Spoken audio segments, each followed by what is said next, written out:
Halo, Assalamualaikum warahmatullahi wabarakatuh.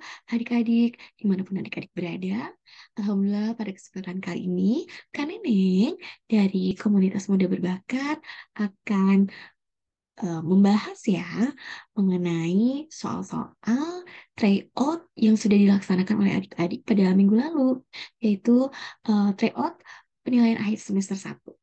Ya, bagaimana adik-adik, hasilnya sudah ada kan ya?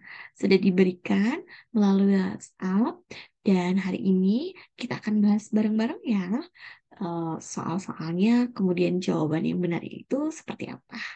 Oke, tanpa berlama-lama lagi kita mulai saja yuk pembahasannya. Tapi sebelumnya kita ucapkan basmalah dulu untuk mengawali pembahasan kita pada kesempatan hari ini. Bismillahirrahmanirrahim. Oke, karena ini izin share screen ya. Nah, soal yang pertama, ini mengenai IPA ya atau sains. Cara perkembangbiakan tanaman sesuai dengan gambar di atas adalah titik-titik. Nah, ini tuh adalah contoh eh, proses perkembangbiakan tanaman dengan cara vegetatif ya, adik-adik ya. Jadi, eh, perkembangbiakan pada tanaman itu kan dibagi menjadi dua ya. Ada yang secara generatif, ada yang secara vegetatif. Nah, kalau secara generatif itu melalui proses perkawinan atau terjadinya penyerbukan, biasanya cirinya pada tumbuh-tumbuhan yang memiliki bunga gitu. Sedangkan kalau perkembangbiakan secara vegetatif itu adalah perkembangbiakan secara tanpa melalui proses perkawinan atau tidak adanya proses penyerbukan. Nah, perkembangbiakan vegetatif ini dibagi menjadi dua, ada yang alami, ada yang buatan. Nah, kalau contoh pada gambar ini adalah salah satu contoh perkembangbiakan vegetatif buatan karena dibantu oleh manusia gitu ya. Kalau yang vegetatif alami itu tanpa bantuan manusia. Kalau ini sendiri kan bisa lihat ya, ada tangan manusia yang berusaha untuk membelah dari batang pohon ini gitu. Jadi ini adalah vegetatif buatan. Nah, tapi pertanyaannya bukan itu ya.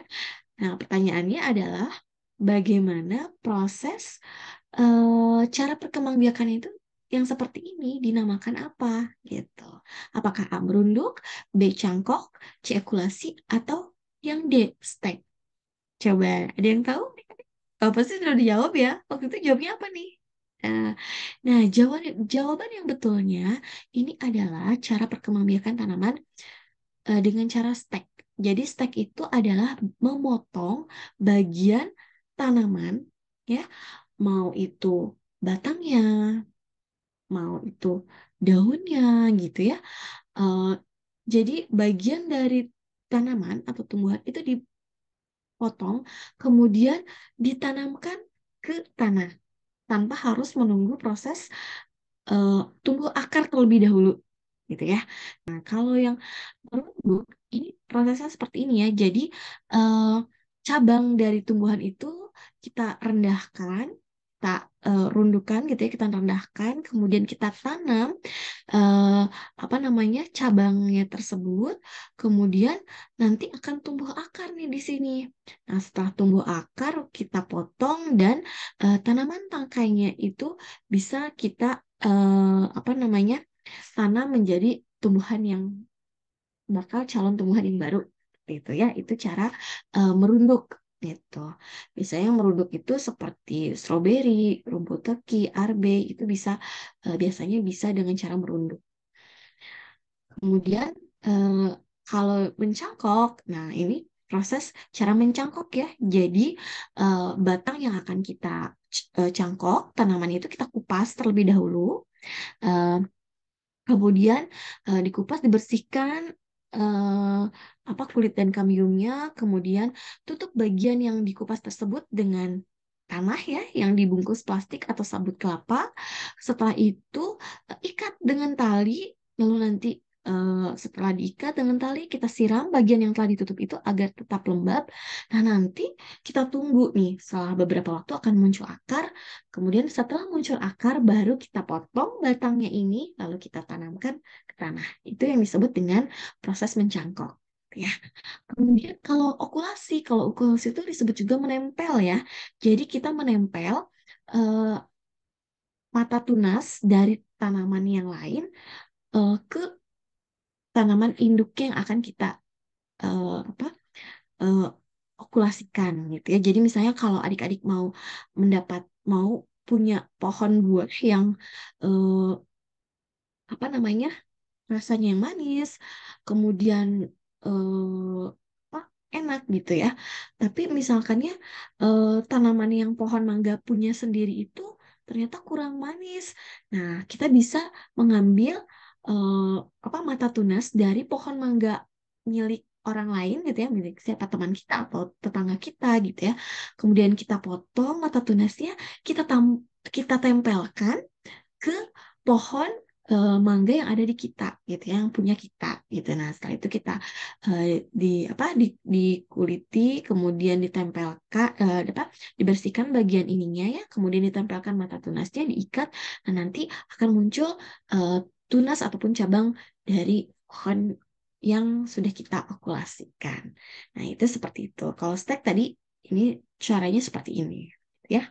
Ini adalah contoh-contoh perkembangbiakan tumbuhan secara vegetatif buatan karena dibantu oleh manusia dalam prosesnya. Oke, nah sekarang kita lanjut ke soal nomor 2. Perhatikan tabel berikut di bawah ini. Ada tempat pelestarian dan juga nama hewan yang dilestarikannya. Berdasarkan tabel tersebut, yang sesuai antara tempat dan hewan yang dilestarikan ditunjukkan pada pilihan yang mana? Apakah A, 1 dan D berarti Tanjung Puting dan Komodo? Ya, jadi Tanjung Puting itu eh, hewan yang dilestarikannya adalah komodo, ataukah B, Waikambas dan hewan yang dilestarikannya adalah orang utan, ataukah C, ujung kulon dan hewan yang dilestarikannya adalah badak, ataukah D, Pulau Komodo hewan yang dilestarikannya adalah gajah. Nah, coba apa nih jawabannya? Oke, kita lihat ya sekarang ya. Kalian yang punya gambarnya. Di sini, ini adalah gambar Taman Nasional Tanjung Puting yang berada di Kalimantan Tengah. Di sini kita bisa melihat ada orang utan ya. Jadi memang Tanjung Puting itu merupakan tempat pelestarian hewan orang utan. Jadi satu itu harusnya bukan komodo, tetapi satu harusnya dengan yang B gitu ya. Berarti yang pilihan A ini eh, salah ya. Kemudian yang gambar berikutnya, nah ini adalah gambar Waikambas ya. Daerah Waikambas itu ada di Lampung. Di sini merupakan tempat pelestarian gajah. Jadi Waikambas itu eh, hewan yang dilestarikannya adalah gajah. Jadi harusnya dua itu pasangannya dengan C, tapi di sini untuk pilihan yang B, dua pasangannya dengan B orang utan. Berarti yang pilihan B salah ya. Oke, sekarang kita lanjut ke gambar berikutnya. Nah, ada Taman Nasional Ujung Kulon. Nah, eh, ini waktu diambil dari sebuah berita ya. Itu tutup tempat sempat tutup sementara ya. Nah, Taman Nasional Ujung Kulon ini adanya di Kabupaten Pandeglang, Provinsi Banten, dan Ujung Kulon ini merupakan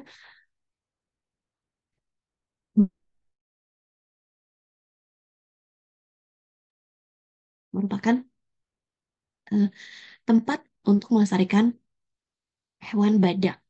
Ya, jadi eh, nomor 3 eh, dan A berarti ini cocok ya. Nah, berarti ini betul. Tapi kita lihat dulu kalau yang nomor 4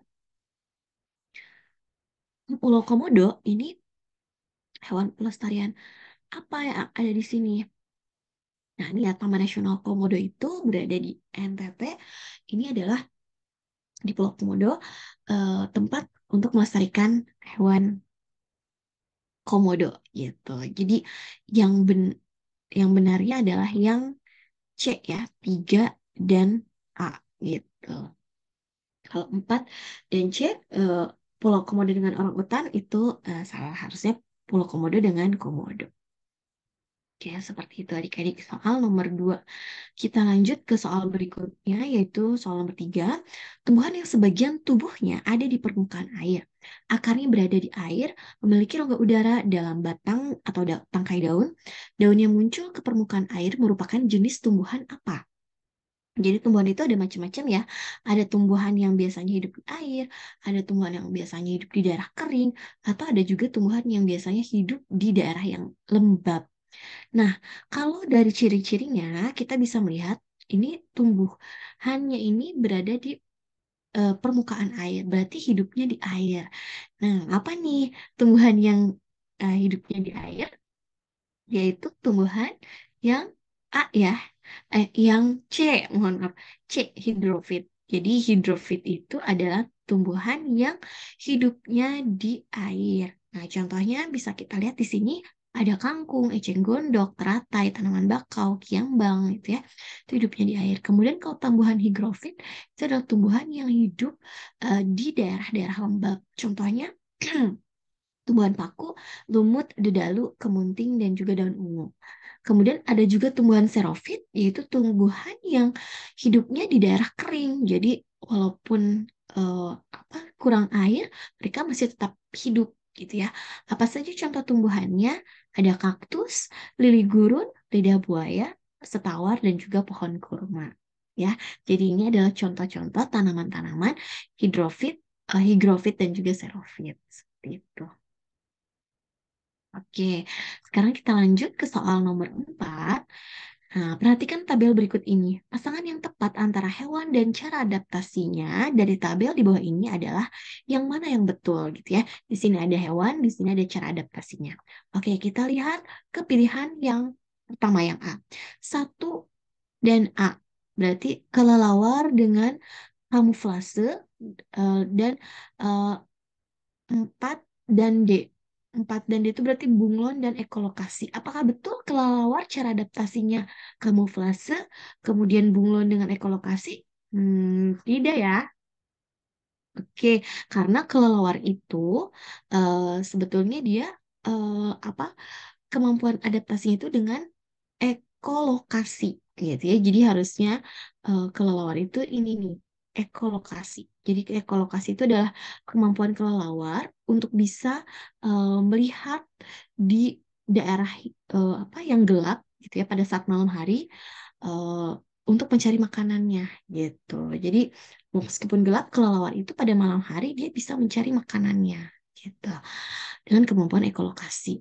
Kemudian eh, jadi yang kalau 4D bunglon itu dia bukan ekolokasi, tapi bunglon itu kemampuan adaptasinya adalah mimikri gitu ya. Harusnya 4 dengan B. Mimikri itu apa? Mimikri itu adalah kemampuan bunglon untuk merubah warna kulitnya di mana tempat dia berpijak gitu ya. Jadi tapi yang tempat yang dia pijak itu tempat-tempat yang alami. Misalnya contohnya dia ketika berada di apa?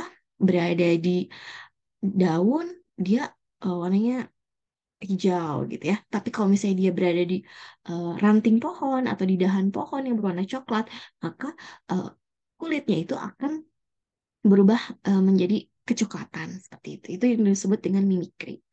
Oke, kemudian kita ke pilihan yang B. Jadi yang A ini salah ya. Oke, kemudian yang B eh, 1 dan D kelelawar dan ekolokasi betul. Kemudian 4 dan B bunglon dengan mimikri. Wah, ini tepat ya. 1 dan D kemudian 4 dan B.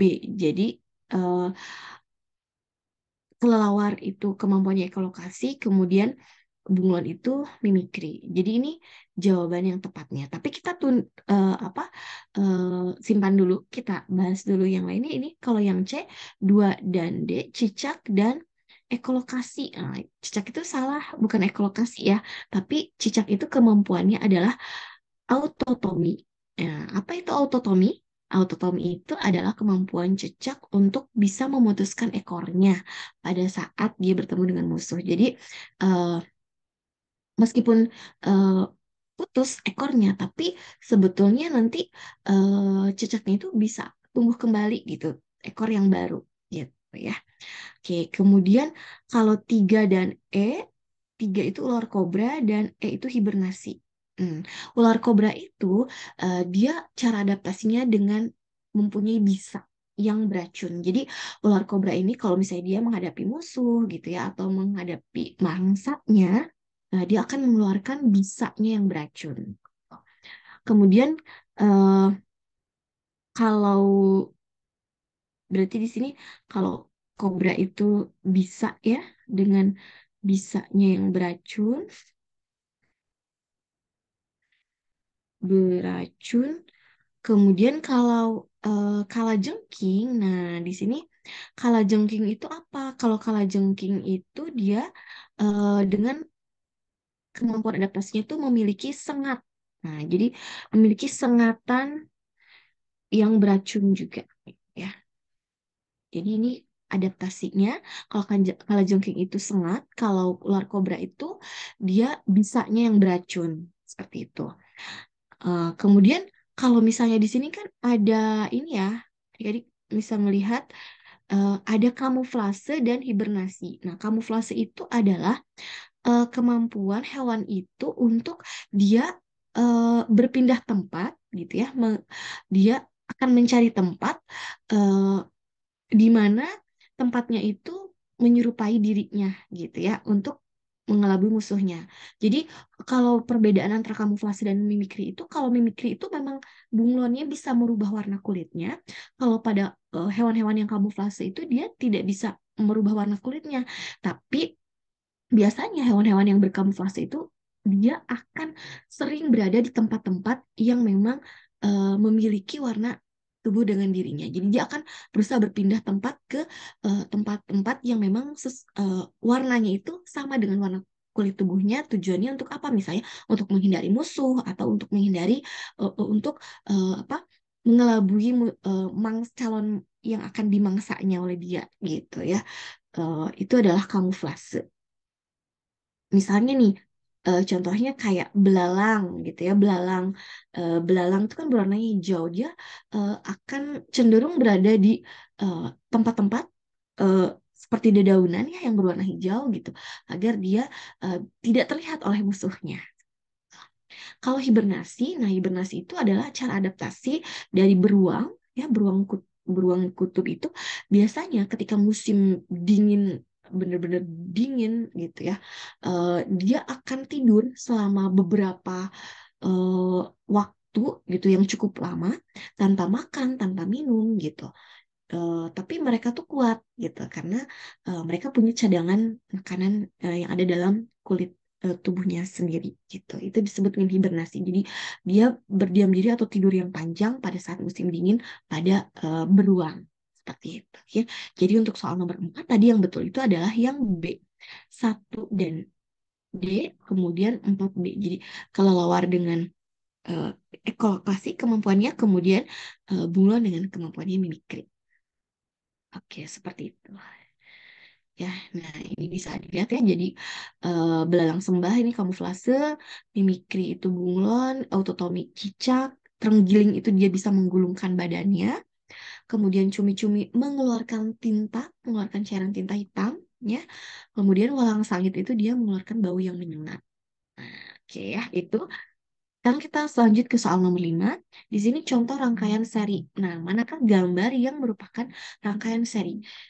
Oke, kita lihat di sini. Kalau yang A, ini rangkaiannya apa? Coba, di sini ada lampu ya. Lampu 1, 2, 3, dan 4. Di sini lampunya itu ada yang di sini, ada yang di sini, ada yang di sini. Jadi ini tuh merupakan rangkaian campuran gitu ya. Karena ada yang serinya di sini, kemudian ada yang paralelnya di sini gitu. Jadi kalau yang A, pilihan A itu adalah campuran. Kemudian kalau yang B ini kalau yang eh, apa ada berurutan atau sejajar seperti ini gitu ya.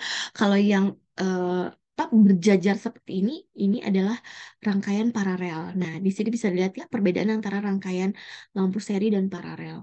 Jadi kalau misalkan ini adalah paralel karena dia tersusunnya berjajar seperti ini. Kemudian ada cabangnya gitu ya, bercabang. Kalau yang ini tadi campuran karena ada yang seri, ada yang berurutan seperti ini, ada juga yang berjajar atau bercabang seperti ini. Berarti ini campuran. Kita lihat yang C. Nah, yang C ini dia eh, tersusun secara berurutan ya. Eh, lampunya itu gitu berurutan, kemudian dia tidak bercabang, butuh sedikit kabel, berarti yang merupakan rangkaian seri adalah yang gambar yang C. Oke, ini jadi jawabannya adalah yang C. Oke, tapi kita lihat dulu kalau pilihan yang D, kenapa salah? Kenapa bukan yang D? Karena di sini bisa dilihat yang D dia ada yang lampu tersusun secara berurutan, kemudian ada juga yang dia berjajar atau ada cabang-cabangnya di sini, gitu ya. Ada cabang-cabangnya di sini, berarti ini eh, ada paralelnya juga. Berarti yang D ini adalah rangkaian campuran. Jadi ada rangkaian serinya, ada juga rangkaian eh, apa paralelnya seperti itu. Nah, ini perbedaan rangkaian lampu seri dan paralel ya. Jadi selain tadi susunan yang berurutan yang berjajar, ternyata ada kelebihan dan kekurangannya nih dari rangkaian lampu seri dan paralel itu. Kalau rangkaian seri, dia eh, keuntungannya butuh sedikit kabel, hemat biaya, kemudian apa? Tapi kekurangannya kalau satu lampu dimatikan, maka semuanya akan mati, gitu ya. Lampu yang lain akan mati. Kemudian nyalanya eh, nyala terang lampunya berbeda-beda gitu ya, tidak sama. Kemudian baterainya lebih boros karena dia menyalurkan ke seluruhnya, lalu arus listrik yang mengalir tiap lampu sama. Itu pada rangkaian seri. Kalau pada rangkaian paralel, memang butuh banyak kabel ya karena ada cabang-cabangnya. Kemudian boros biayanya gitu ya, karena membutuhkan banyak kabel. Kemudian apa namanya? Kadang butuh juga baterai yang banyak juga gitu ya. Nah, tapi eh, keuntungannya kalau paralel itu jika satu lampu dimatikan, maka tidak semuanya lampu mati. Jadi hanya lampu-lampu yang saklarnya dimatikan saja gitu yang akan mati. Sedangkan yang tidak dimatikan saklarnya tidak akan mati.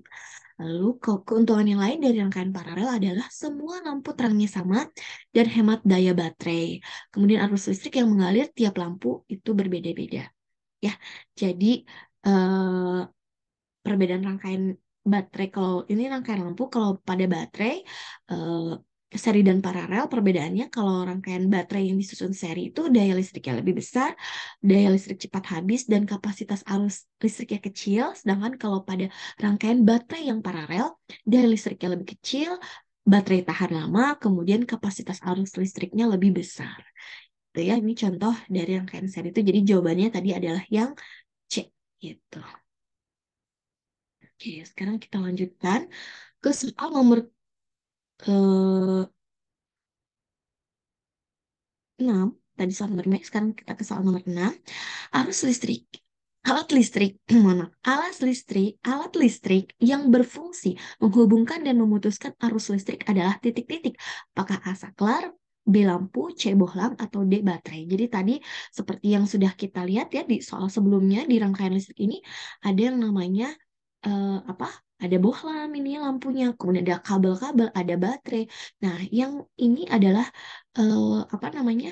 Saklarnya gitu ya. Jadi saklar ini untuk memutuskan dan menghubungkan arus listrik atau membuat rangkaian listrik itu terbuka atau tertutup. Kalau misalnya terbuka berarti dia dimatikan gitu ya saklarnya itu. Berarti dia tidak akan ada arus listrik yang mengalir sehingga eh, apa ketika dibuka saklarnya atau ditutup gitu ya, di off kan maka tidak akan menyala. Tapi kalau misalnya di on kan berarti ditutup nih saklar ini menutup eh, apa jalannya arus listrik sehingga arus listriknya bisa mengalir gitu. Rangkaiannya menjadi tertutup gitu ya kalau saklarnya di on kan sehingga arus listrik mengalir jadi lampu bisa menyala gitu. Jadi kita kembali lagi soal nomor 6. Alat listrik yang berfungsi menghubungkan dan memutuskan arus listrik adalah saklar. Ya, jadi bukan lampu, bukan bohlam, bukan juga baterai. Nah, kalau di rumah itu saklar ini yang bentuknya seperti ini. Pasti adik-adik tahu ya, kalau yang seperti ini. Pasti di setiap rumah ada. Oke, sekarang kita lanjut ke soal nomor 7. Berikut ini beberapa cara yang dapat kita lakukan untuk menghemat energi. Kecuali, nah, apa aja nih tindakan dalam penghematan energi listrik itu? bisa ketika selesai menonton televisi, matikan televisi dan cabut kabel listriknya. Kemudian yang kedua, menggunakan lampu neon, karena lampu neon lebih hemat dibandingkan lampu pijar. Lalu yang ketiga, menyetrika baju sekaligus dalam jumlah yang banyak. Atau yang keempat, pada siang hari, ketika menggunakan AC, pasanglah AC dengan suhu ideal 25 derajat Celcius. Karena setiap kenaikan 1 derajat Celcius itu bisa menghemat 7% konsumsi listrik. Nah, kemudian di sini yang dapat kita lakukan untuk menghemat listrik, kecuali berarti yang salahnya ya. Di sini gunakan peralatan listrik seperlunya, berarti sama tadi ya, betul yang ini ya. Kemudian gunakan lampu hemat energi yang tadi eh, bisa neon, bisa juga yang LED gitu ya. Kemudian yang C, matikan peralatan listrik jika tidak digunakan. Nah, ini juga betul. Lalu menyalakan lampu pada siang hari. Nah, pada siang hari kan sebetulnya ada cahaya matahari ya. Jadi sebetulnya untuk rumah-rumah yang memang memiliki jendela-jendela yang banyak gitu ya, penerangan itu bisa dilihat, bisa didapatkan dari luar, sehingga pada siang hari itu tidak usah menyalakan lampu gitu. Jadi yang kecualinya adalah yang D seperti itu. Oke, sekarang kita lanjut ke soal berikutnya, soal nomor 8. Nah, nomor 8 ini tentang pembuatan magnet, ya, cara pembuatan magnet dengan mengalirkan listrik seperti pada gambar ini. Nah, di sini listriknya dari mana? Dari ini ya, ini tuh adalah baterainya. Di sini ada kawat kabel yang menghubungkan antara kutub-kutub di magnet gitu ya. Di baterainya, kemudian dililitkan kabelnya ini, dialiri arus listrik dari baterai ini, sehingga nanti jadilah paku ini menjadi magnet gitu. Nah, cara yang seperti ini disebut cara apa ya? Ayo coba, ada yang tahu? Iya, betul. Cara yang B, dengan elektromagnetik gitu ya. Jadi jawabannya yang B nomor 8. Nah, tapi apakah cuman ini saja cara membuat magnet itu? Ternyata tidak ya. Ada eh, dua cara yang lain tuh dalam membuat magnet. Nah, untuk yang cara yang pertama ini adalah dengan menggosok-gosokkan magnet, atau dengan yang C ini ya, gosokan. Jadi besi atau baja dapat dibuat magnet dengan cara menggosokkan salah satu ujung magnet tetap di sepanjang batang besi atau baja ke satu arah secara berulang-ulang. Ya, jadi misalnya yang bagian eh, ujungnya ini magnet yang kutub utaranya digosok-gosokkan terus secara searah berulang-ulang ke bilah besi atau bajanya ini. Nah, nanti lama-kelamaan besi ataupun baja ini akan menjadi magnet. Kemudian yang cara yang kedua dengan aliran arus listrik ya, ini ya, seperti yang ini tadi, ini namanya cara elektromagnetik ya. Kemudian cara yang ketiga ada dengan induksi. Influensi atau imbas, atau dengan cara menempelkan. Ya, jadi sebuah paku besar misalnya yang akan dijadikan magnet itu didekatkan dengan sebuah magnet yang disimpan pada statif. Kemudian maka paku akan menempel pada magnet. Nah, paku besar yang telah menempel pada magnet itu jika didekati paku-paku kecil, ternyata paku-paku kecil itu akan menempel pada paku yang besar. Jadi induksi itu dengan cara didekatkan. Seperti itu. Oh ya, jadi ini cara membuat magnet. Nah, tapi memang dalam magnet buatan seperti ini biasanya kekuatannya itu hanya sementara. Jadi nanti bisa hilang gitu ya, apa kekuatan magnetnya itu. Kalau misalnya sering jatuh gitu ya, atau sering dibanting-banting, itu bisa lama-kelamaan hilang gitu sifat kemagnetan dari bendanya tersebut. Oke, kita lanjut ke soal berikutnya, nomor 9. Daerah atau wilayah yang dipengaruhi oleh gaya magnet disebut apa? Apakah A, medan magnet, ataukah B, gaya magnet, ataukah C, kutub magnet, ataukah D, wilayah magnet? Apa nih daerah yang atau wilayah yang dipengaruhi oleh gaya magnet? Nah, ini ya, ini adalah magnet. Di sini ada magnet batang, ada utara, ada selatan, gitu ya, kutub utara dan kutub selatan. Jadi magnet itu punya dua kutub ya, sisinya ada kutub utara, ada kutub selatan. Nah, di sini bisa lihat ada garis-garis yang seperti ini. Ini adalah eh, disebut dengan medan magnetnya atau daerah yang dipengaruhi oleh gaya magnet. Sehingga kalau misalnya daerah kita mendekatkan benda-benda yang terbuat dari besi atau baja gitu ya ke sekitar daerah sini, maka ini akan menempel gitu karena berada di wilayah medan magnet. Nah, jadi eh, ini penjelasannya, medan magnet itu adalah ruang atau daerah di sekitar magnet yang masih dipengaruhi oleh daya magnet. Tuh. Nah, ini ya. Jadi tadi kutub utara, kutub selatan, ini ada garis-garisnya. Nah, kalau gejala seperti ini biasanya apa mempengaruhi gaya tarik dari magnetnya tersebut, gitu ya.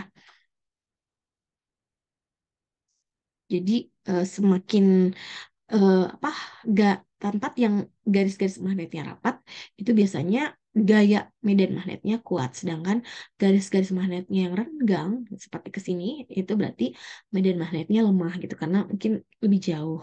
Jadi untuk soal nomor 9 jawabannya adalah yang ya.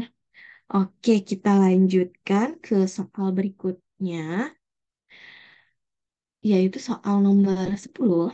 Nah, jika dua kutub magnet yang sejenis berdekatan, maka yang terjadi yaitu apa? Titik-titik gitu ya. Oke, jadi tadi kan sudah kan Nenek sebutkan ya di awal bahwa magnet itu dia punya dua kutub gitu ya. Ada kutub utara, ada kutub selatan. Nah, di sini bisa kita lihat eh, jika dua buah kutub magnet yang kita perhatikan gambar dulu ya. Ini ada kutub utara, ada kutub selatan. Jika dua kutub yang berarti beda jenisnya atau tidak senama didekatkan itu dia akan ada ini tarik menarik gitu ya, akan tarik menarik. Begitu juga gambar yang B ini juga beda jenisnya atau tidak senama, utara dan selatan didekatkan dia akan tarik menarik. Tapi jika kutub yang senama atau sejenis bisa kita lihat ya di gambar yang C dan D, utara dengan utara, bagian kutub yang didekatkannya gitu ya, atau selatan dengan selatan, kutub selatan dan kutub selatan yang didekatkannya, maka dia akan terjadi apa nih? Tolak menolak. Jadi tidak akan menempel ya eh, kedua magnet tersebut. Jadi untuk soal nomor 10, jika dua buah kutub magnet yang sejenis didekatkan, maka dia akan tolak menolak. Gitu. Ya, jadi magnetnya tidak akan menyatu atau tidak akan tarik menarik. Oke, seperti itu. Cukup jelas ya adik-adik ya. Jadi kutub magnet itu ada dua, ada kutub utara dan kutub selatan. Jika kutub yang sejenis atau senama itu didekatkan, dia akan tolak menolak. Tetapi jika yang beda jenisnya atau tidak senama, dia akan tarik menarik. Tuh. Oke, sekarang kita ke soal nomor 11. Ini adalah soal matematika. Nah ya, oke perhatikan gambar garis bilangan berikut ini. Jadi ini ada garis bilangan. Di sini ada eh, A, B, kemudian 0, C, D, dan juga angka 3. Nah, bilangan yang tepat untuk mengisi huruf A, B, C, dan D ini adalah angka-angka ataupun bilangan berapa gitu ya. Oke, di sini kita bisa lihat ya, kalau garis bilangan itu kan dari titik 0 gitu ya, dari titik 0 dia ke sebelah kanan itu dia adalah bilangan yang bulat positif. Sedangkan dari titik 0 ke sebelah kiri ini adalah bilangan bulat negatif. Sehingga bisa kita lihat di sini eh, dari 0 ke sebelah kanan ya tadi 0 sebelah kanan ini adalah eh, bilangan bulat positif gitu ya. Kalau dari 0 ke sebelah kiri ini adalah bilangan bulat negatif. Ya. Nah, berarti dari 0 ke sebelah kanan ini bilangan bulat positif. Berarti yang C itu bisa kita isi dengan angka 1 gitu ya. Kemudian bisa kita isi yang D-nya itu dengan angka positif 2, ini positif 1, kemudian di sini positif 3. Nah, untuk B dan A karena dia berada di sebelah kiri, maka ini B itu adalah bilangan bulat negatif ya. Bilangan bulat negatif berapa setelah 0 itu adalah negatif 1. Kemudian yang A-nya berarti setelah negatif 1 itu adalah negatif 2. Gitu ya. Jadi di sini mana nih pilihan yang tepat?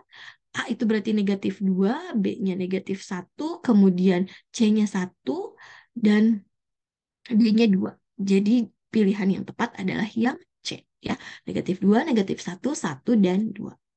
Oke, karena mau jelasin dulu sebentar. Jadi kalau dalam garis bilangan itu ya, dari 0 ke sebelah kanan itu kan tadi positif dan semakin ke kanan gitu ya. Kalau ini diteruskan semakin ke kanan, ini nilainya itu semakin besar gitu ya. Kalau pada bilangan bulat positif. Sedangkan kalau pada bilangan bulat negatif, semakin ke kiri itu semakin kecil nilainya. Ya. Meskipun angkanya mungkin terlihat besar, negatif 10, negatif 5 gitu ya. Tapi sebetulnya nilainya itu semakin kecil gitu karena dia negatif. Oke, kita lanjut ya ke soal berikutnya. Soal nomor 12. Di sini ada soal cerita. Suhu pada sebuah pendingin mula-mula negatif 5 derajat Celcius. Lalu 10 menit kemudian dinaikkan sebesar 12 derajat Celcius. Maka suhu udara di tempat pendingin sekarang adalah titik-titik. Nah, jadi berapa nih suhu di tempat pendingin sekarang? Oke, kita bisa ini ya, itu. Oke, jadi kalau misalnya awalnya kan mula-mula negatif 5 ya. Kemudian dinaikkan sebesar 12 derajat Celcius. Berarti kalau dinaikkan tuh ditambah gitu ya, ditambah dia 12 derajat Celciusnya positif berarti ya. Sama dengan berapa? Nah, di sini kita lihat negatif 5 ditambah 12 sama dengan berapa? Berapa nih adik-adik? Kalau negatif 5 ditambah 12 itu berarti dia cara pengerjaannya adalah dikurangi ya. Jadi 12 dikurangi 5 gitu. 12 dikurangi 5 sama dengan 7 derajat Celcius berarti di sini. Kenapa kok? Karena ini mungkin ada yang masih belum paham. Kenapa kalau misalnya negatif 5 ditambah 12, kenapa hasilnya 7? Kenapa tidak 17 gitu ya? Coba ada yang masih bingung nggak kayak gitu? Nah, kalau ada yang masih bingung, jadi kalian ngasih lihat ya. Jadi eh, kalau misalnya dalam bilangan bulat gitu ya, eh, dalam operasi hitungnya, terutama penjumlahan dan pengurangan bilangan bulat itu, kita yang harus difokuskan itu adalah tandanya, gitu ya. Tanda itu sangat penting, gitu ya, ketika kita mengerjakan soal-soal operasi hitung bilangan bulat. Nah, biasanya tanda di depan sebuah angka itu adalah tandanya. Di sini di depan angka 5 ada tanda negatif, di depan angka 12 ada tanda positif atau di sini tambah itu adalah positif gitu ya, berarti positif 12. Nah, kalau kita mau mengerjakan soal penjumlahan atau pengurangan bilangan bulat, kita lihat tandanya ini. Jika tandanya berbeda, ya di sini kan tandanya 5 tandanya negatif, 12 berarti di sini tandanya positif. Jika tandanya berbeda,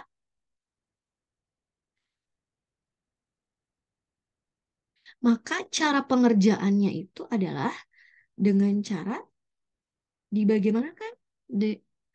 Dikurangi gitu ya. Cara pengerjaannya itu dikurangi. Angka yang besar dikurangi angka yang kecil. Gitu ya. Angka yang besar dikurangi angka yang kecil. Berarti di sini angka yang besar di antara 5 dan 12 itu kan berarti angka yang 12. Nah, angka yang besar dikurangi yang kecil berarti 12 dikurangi 5 itu sama dengan 7. Nah, untuk hasilnya ini tandanya apa? Harus diingat gitu ya. Kalau bilangan bulat itu harus berkaitan dengan tanda. Tandanya apa? Kita lihat tanda yang angkanya lebih besar tadi gitu ya. Di sini angka 12, angka yang lebih besar ini bertanda positif. Maka hasilnya bertanda positif juga gitu ya. Oke. Jadi ini tadi soal nomor 12 itu jawabannya adalah yang apa yang C ya. Gitu. Nah, tapi kan Neneng mau kasih contoh juga nih, misalnya kalau ada soal seperti ini, misalnya negatif 6 ditambah 2 sama dengan berapa? Ini juga sama ya, tandanya berbeda. 6 tandanya negatif, 2 tandanya positif. Jika tandanya berbeda berarti dikurangi. Kuncinya ya, dikurangi. Yang besar, angka yang besar dikurangi angka yang kecil. Angka yang besar di antara 6 dan 2 itu adalah angka 6. Berarti 6 dikurangi 2 berapa? 6 dikurangi 2 adalah 4 ya. Nah, tapi 4 ini tandanya apa nih? Gitu. Apakah positif atau negatif. Kita lihat tadi angka yang besar, ini angka 6, ternyata bertanda negatif. Maka untuk hasilnya juga harus bertanda negatif. Berarti tanda 4, angka 4 ini tandanya negatif. Jadi hasilnya negatif 6 ditambah 2 itu sama dengan negatif 4. Jadi seperti itu adik-adik ya. Untuk tanda yang berbeda itu cara pengerjaannya dikurangi gitu ya. Kalau untuk penjumlahan dan pengurangan bilangan bulat. Oke, sekarang kalau misalkan ya kan Nenek kasih contoh eh yang tandanya misalnya eh ini ya sama. Misalnya ada negatif 3 dikurangi 2 sama dengan berapa. Nah, di sini kita lihat 3 bertanda negatif. 2 juga di sini depannya itu ada tanda kurang atau disebut juga negatif ya, bisa disebut juga negatif. Maka 3 dan 2 ini dua-duanya bertanda sama, sama-sama negatif. Nah, maka kalau tandanya yang eh, dua-duanya sama gitu ya, jika tandanya sama, maka cara pengerjaannya itu ditambahkan, ya dijumlahkan, ya, atau dijumlahkan. Berarti 3 ditambah 2. Berapa? 3 ditambah 2 sama dengan 5. Gitu ya. Tapi, nah ingat, 5 ini tandanya apa gitu ya. Karena kedua-duanya pada soalnya tadi bertanda negatif, maka hasilnya juga harus kita berikan tanda negatif. Gitu adik-adik ya. Jadi kalau misalnya ini ya, 2 ditambah 5 misalnya ya. Ini kan 2 itu di sini tidak ada. Kalau di awal itu biasanya kalau tanda positif tidak ditulis gitu ya. Berarti 2 tandanya positif, 5 tandanya positif. Kalau ini ya berarti dua-duanya sama-sama positif ya berarti dijumlahkan kan betul ya. Berarti 2 tambah 5 sama dengan 7 karena dua-duanya bertanda positif maka 7-nya juga bertanda positif. Seperti itu ya. Jadi adik-adik, mudah-mudahan adik-adik sudah lebih paham ya tentang eh, operasi hitung penjumlahan dan pengurangan pada bilangan bulat. Nah, ini kuncinya nih. Tadi ya, jika tandanya berbeda gitu ya, itu dikurangi. Tapi jika tandanya dua-duanya sama, maka cara pengerjaannya dijumlahkan. Nanti untuk hasilnya melihat tanda yang eh, kalau pada yang berbeda itu lihat angka yang besar, ya pada angka yang besar. Gitu. Tandanya apa? Berarti mengikuti tanda yang angkanya besar. Oke, cukup paham ya adik-adik ya. Mudah-mudahan sudah paham. Kita lanjut ke soal berikutnya, nomor 13. Nah, di sini hasil dari negatif 18 ditambah dalam kurung negatif 6 dikali negatif 4 dikurangi 20 dibagi negatif 5 adalah titik-titik. Ini adalah operasi hitung campuran adik-adik ya, tapi pada bilangan bulat gitu ya. Jadi ada penjumlahan, ada perkalian, ada pembagian. Nah, karena ini kasih eh, ini ya, kasih catatan penting untuk adik-adik. Eh, Kalau pada operasi hitung itu yang harus pertama kali dikerjakan, kalau misalnya ada yang di dalam kurung, maka kita kerjakan dulu yang di dalam kurung. Jadi ada istilahnya kur, kaba, ta, gitu ya. Kur kabataku. Nah, artinya kur itu adalah tanda kurung, kemudian kur itu tanda kurung ya, kemudian k itu adalah kali, ba itu adalah bagi, ta itu adalah tambah, kemudian ku itu adalah kurang. Nah, ini di awal gitu ya, yang paling awal ini berarti yang harus dikerjakan gitu ya. Jadi runutan susunannya itu kalau ada yang di dalam tanda kurung maka kita kerjakan dulu yang di dalam tanda kurung. Tapi kalau misalnya tidak ada yang di dalam tanda kurung gitu ya, maka kalau ada perkalian dan pembagian maka kita kerjakan yang perkalian dan pembagian dulu baru eh, tambahan atau penjumlahan dan pengurangan. Jadi urutannya seperti itu. Nah, untuk soal nomor 13, di sini ada negatif 18 ditambah dalam kurung negatif 6 dikali negatif 4 dikurangi 20 dibagi negatif 5. Ya, ada yang di dalam kurung. gitu ya. Berarti ini kan ada yang ditambah, ada yang dalam kurung, ada yang dibagi ini tuh ya. Nah, berarti kita kerjakan yang mana dulu? Kita kerjakan yang di dalam kurung dulu, gitu ya. Berarti negatif 6 dikali negatif 4 sama dengan berapa? Kalau perkalian dalam bilangan bulat itu sebetulnya ya sama saja seperti perkalian biasa gitu ya pada bilangan cacah biasa. 6 dikali 4 berapa? 6 kali 4 adalah 24. Nah, tapi yang membedakan pada bilangan bulat itu adalah tandanya ya. Jadi di sini 6 bertanda negatif. Kemudian 4 tandanya juga negatif. Jika tandanya kedua-duanya sama gitu ya, maka tandanya untuk hasilnya itu akan menjadi positif gitu. Jadi kalau misalnya tanda yang negatif dikali tanda yang negatif ya, nah maka hasilnya itu akan menjadi positif adik-adik ya kan Neneng. Kemudian kalau misalnya tanda yang positif dikalikan dengan tanda yang positif itu hasilnya juga positif. Begitu pula kalau dengan pembagian gitu ya, misalnya negatif dibagi negatif, ya angka yang memiliki tanda negatif dibagi dengan tanda yang negatif, dia akan bertanda hasilnya itu akan bertanda positif. Begitu pula dengan positif dibagi positif juga tandanya akan positif. Nah, tapi kalau yang berbeda itu, kalau yang berbeda berbeda tanda, misalnya tanda yang negatif dikali tanda yang positif gitu ya, maka nanti hasilnya akan menjadi negatif gitu tandanya itu ya. Kemudian kalau misalnya saya positif, tanda positif dibagi dengan tanda yang negatif, ini juga sama, hasilnya akan negatif. Jadi bisa kita simpulkan ya di sini, kalau misalnya tandanya sama, gitu ya, eh, negatif kali negatif, positif kali positif gitu, dia akan bertanda, hasilnya itu akan bertanda positif. Tapi kalau misalkannya tandanya berbeda yang bertemu gitu ya, eh, negatif dikali positif atau positif dikali negatif atau kebalikannya, jika tandanya berbeda maka hasilnya itu akan bertanda negatif. Seperti itu. Ya, mudah-mudahan adik-adik paham ya. Oke, sedikit eh, catatan dari Kak Neneng. Kemudian sekarang di sini 20 dibagi, kan ini negatif 6 dikali negatif 4. Berarti eh, negatif ketemu negatif gitu ya. Hasilnya positif ya. Berarti ini jadi positif 24.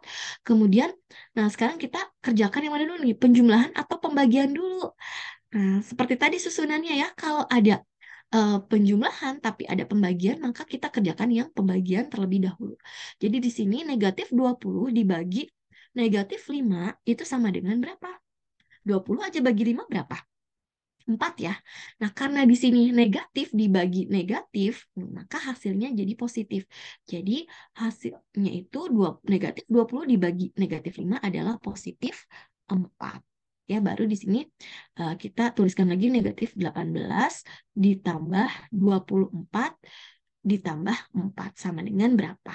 Oke, kita hitung dulu yang ini ya, negatif 18 ditambah 24. Nah, tadi ini 18 tandanya negatif, 24 tandanya positif. Berarti tandanya berbeda, maka cara pengerjaannya atau cara perhitungannya adalah dikurangi. Angka yang besar dikurangi angka yang kecil. Jadi 24 dikurangi 18. Berapa 24 dikurangi 18?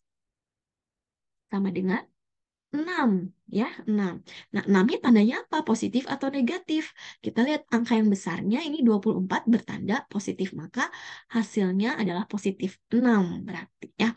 Kemudian berarti di sini 6 kita tambahkan dengan 4 ya. 6 ditambah 4 sama dengan berapa? 6 tambah 4 yaitu 10. Jadi jawabannya nomor 13 itu adalah yang A, 10. Ya. Oke, paham sampai sini adik-adik? Mudah-mudahan paham ya. Oke, kita lanjut ke soal berikutnya, soal nomor 14. Nah, ini adalah penjumlahan ataupun pengurangan pada bilangan cacah. Hasil dari 2543 dikurangi 2104 ditambah 2993 sama dengan titik-titik. Nah, cara pengerjaannya kalau seperti ini ya. Karena pengurangan dan penjumlahan itu kan sama gitu ya.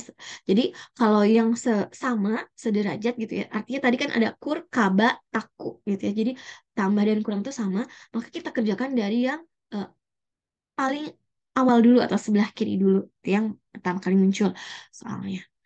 Jadi di sini eh, kita hitung ya 2543 kita kurangi dulu dengan 2104 gitu ya, karena ini pengurangan, ini penjumlahan.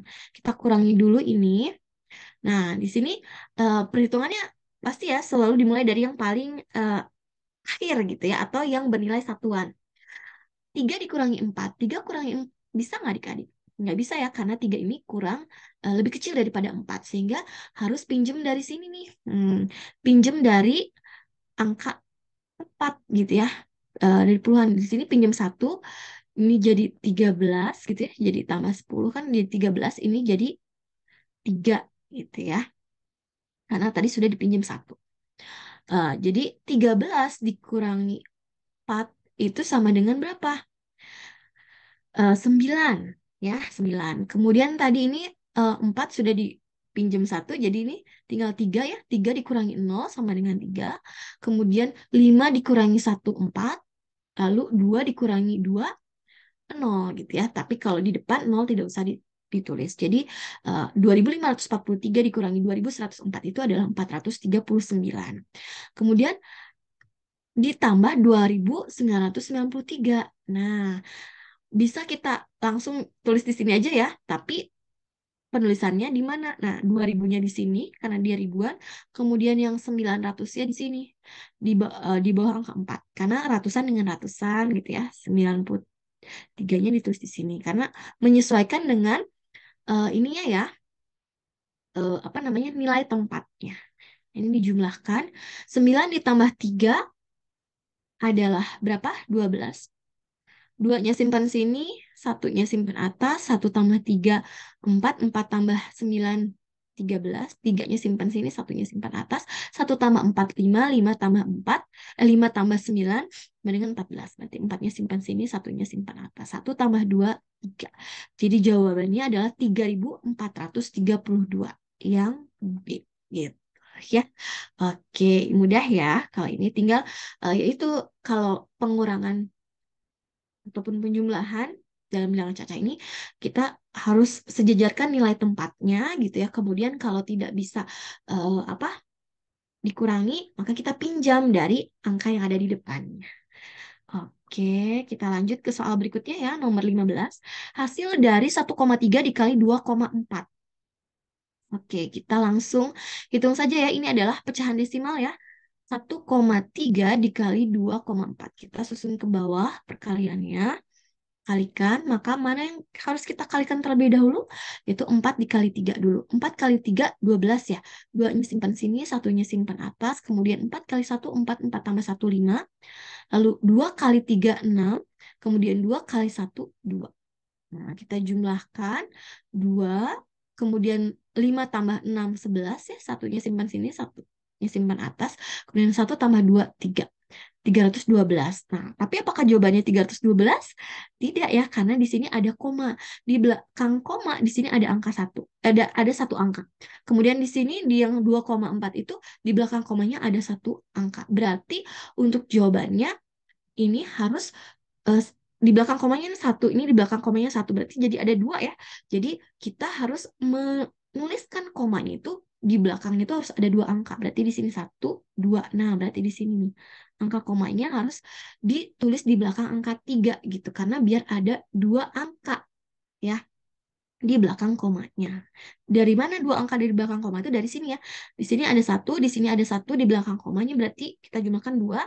Berarti di sini untuk hasilnya komanya diletakkan harus di belakangnya itu ada dua angka. Berarti jawabannya adalah 3,12 yang A gitu adik-adik. Oke, paham ya? Oke, jadi seperti itu. Kalian biasa ya desimal itu, tapi nanti ada komanya yang harus penempatannya harus adik-adik cermati, harus teliti. Nah, sekarang nomor 16 nih. Berdasarkan pengalaman belajarmu, urutan bilangan pecahan dari yang terbesar yang benar adalah yang mana nih adik-adik? Di sini ada 0,3, 4 per 5, 5%, kemudian 1/1/5, dan juga 3/4. Ya. Jadi di sini eh, pecahannya ini macam-macam ya. 0,3 itu adalah jenis pecahan desimal, 4 per 5 itu jenis pecahan biasa, 5% itu jenis pecahan persen atau per 100, kemudian 1/1/5 itu adalah jenis pecahan campuran, dan 3/4 itu adalah jenis pecahan biasa. Nah, kalau kita mau mengurutkan pecahan dari yang terbesar gitu ya, berarti kita biar lebih mudah, kita harus samakan dulu gitu ya. Samakan dulu jenis pecahannya gitu. Nah, yang paling mudah sebetulnya untuk kita biar bisa membandingkan ataupun mengurutkan itu dengan mengubahnya bisa ke persen atau bisa juga ke pecahan desimal gitu ya. Nah, untuk kali ini karena Neng mau merubah semuanya ke pecahan desimal terlebih dahulu. Ya, jadi di sini kalau 0,3 kan udah dalam pecahan desimal ya, berarti tetap 0,3 ya, tidak dirubah. Kemudian 4 per 5. 4 per 5 itu kalau kita mau merubah ke pecahan desimal, berarti caranya 4 dibagi 5 ya. 4 dibagi 5 itu berapa? 4 dibagi 5 itu sama dengan 0,8 gitu ya. 4 dibagi 5 nih kan Neneng kasih lihat di sini. 4 dibagi 5 itu kan nggak bisa ya. Berarti pinjam 0 di sini. Karena ini belum ada angka berarti kita tambahkan 0, di atas. Jadi di sini 40 bagi 5 itu sama dengan 8. 8 kali 5 4 kurangi 0. Jadi 4 per 5 itu kalau dirubah ke pecahan desimal jadi 0,8.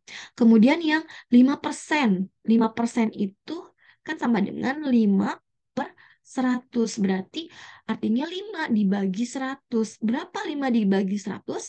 Yaitu sama ya. Di cara seperti ini juga 0,05. Ya. Kemudian 1/1/5. 1/5 kita rubah ke pecahan desimal. 1/5 itu kan berarti 0,2 ya. Jadi 1 ditambah 0,1 ini ditambah 0,2 berarti 1,2 ya. Lalu yang 3/4, 3/4 itu 3 dibagi 4 berarti ya. Berarti jawabannya 0,75 ya. Kalau dirubah ke pecahan desimal ini. Nah, berarti kita lihat kita urutkan nih 0 yang dari yang terbesar. Berarti yang dari yang terbesar itu tentu saja yang 1,2 ya, karena dia yang eh, 0 dengan 1 kan lebih besar 1. Berarti kita urutkannya di sini dari yang 1,2 dulu, berarti yang 1/1/5 dulu gitu ya, yang paling besarnya 1/1/5. Kemudian setelah 1/1/5 mana nih? Antara 0,3, 0,8, 0,05, atau 0,75.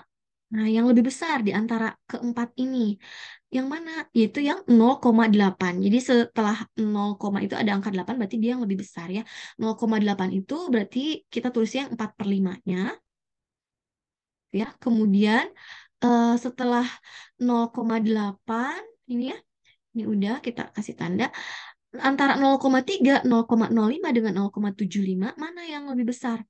Itu yang 0,75. Jadi adik-adik ya, mungkin kenapa Kak 0,8 dengan 0,75 lebih besar 0,8? Karena kalau dalam pecahan desimal itu kita lihatnya yang di belakang koma itu angkanya yang mana yang eh, lihatnya yang paling persis di belakang koma gitu ya.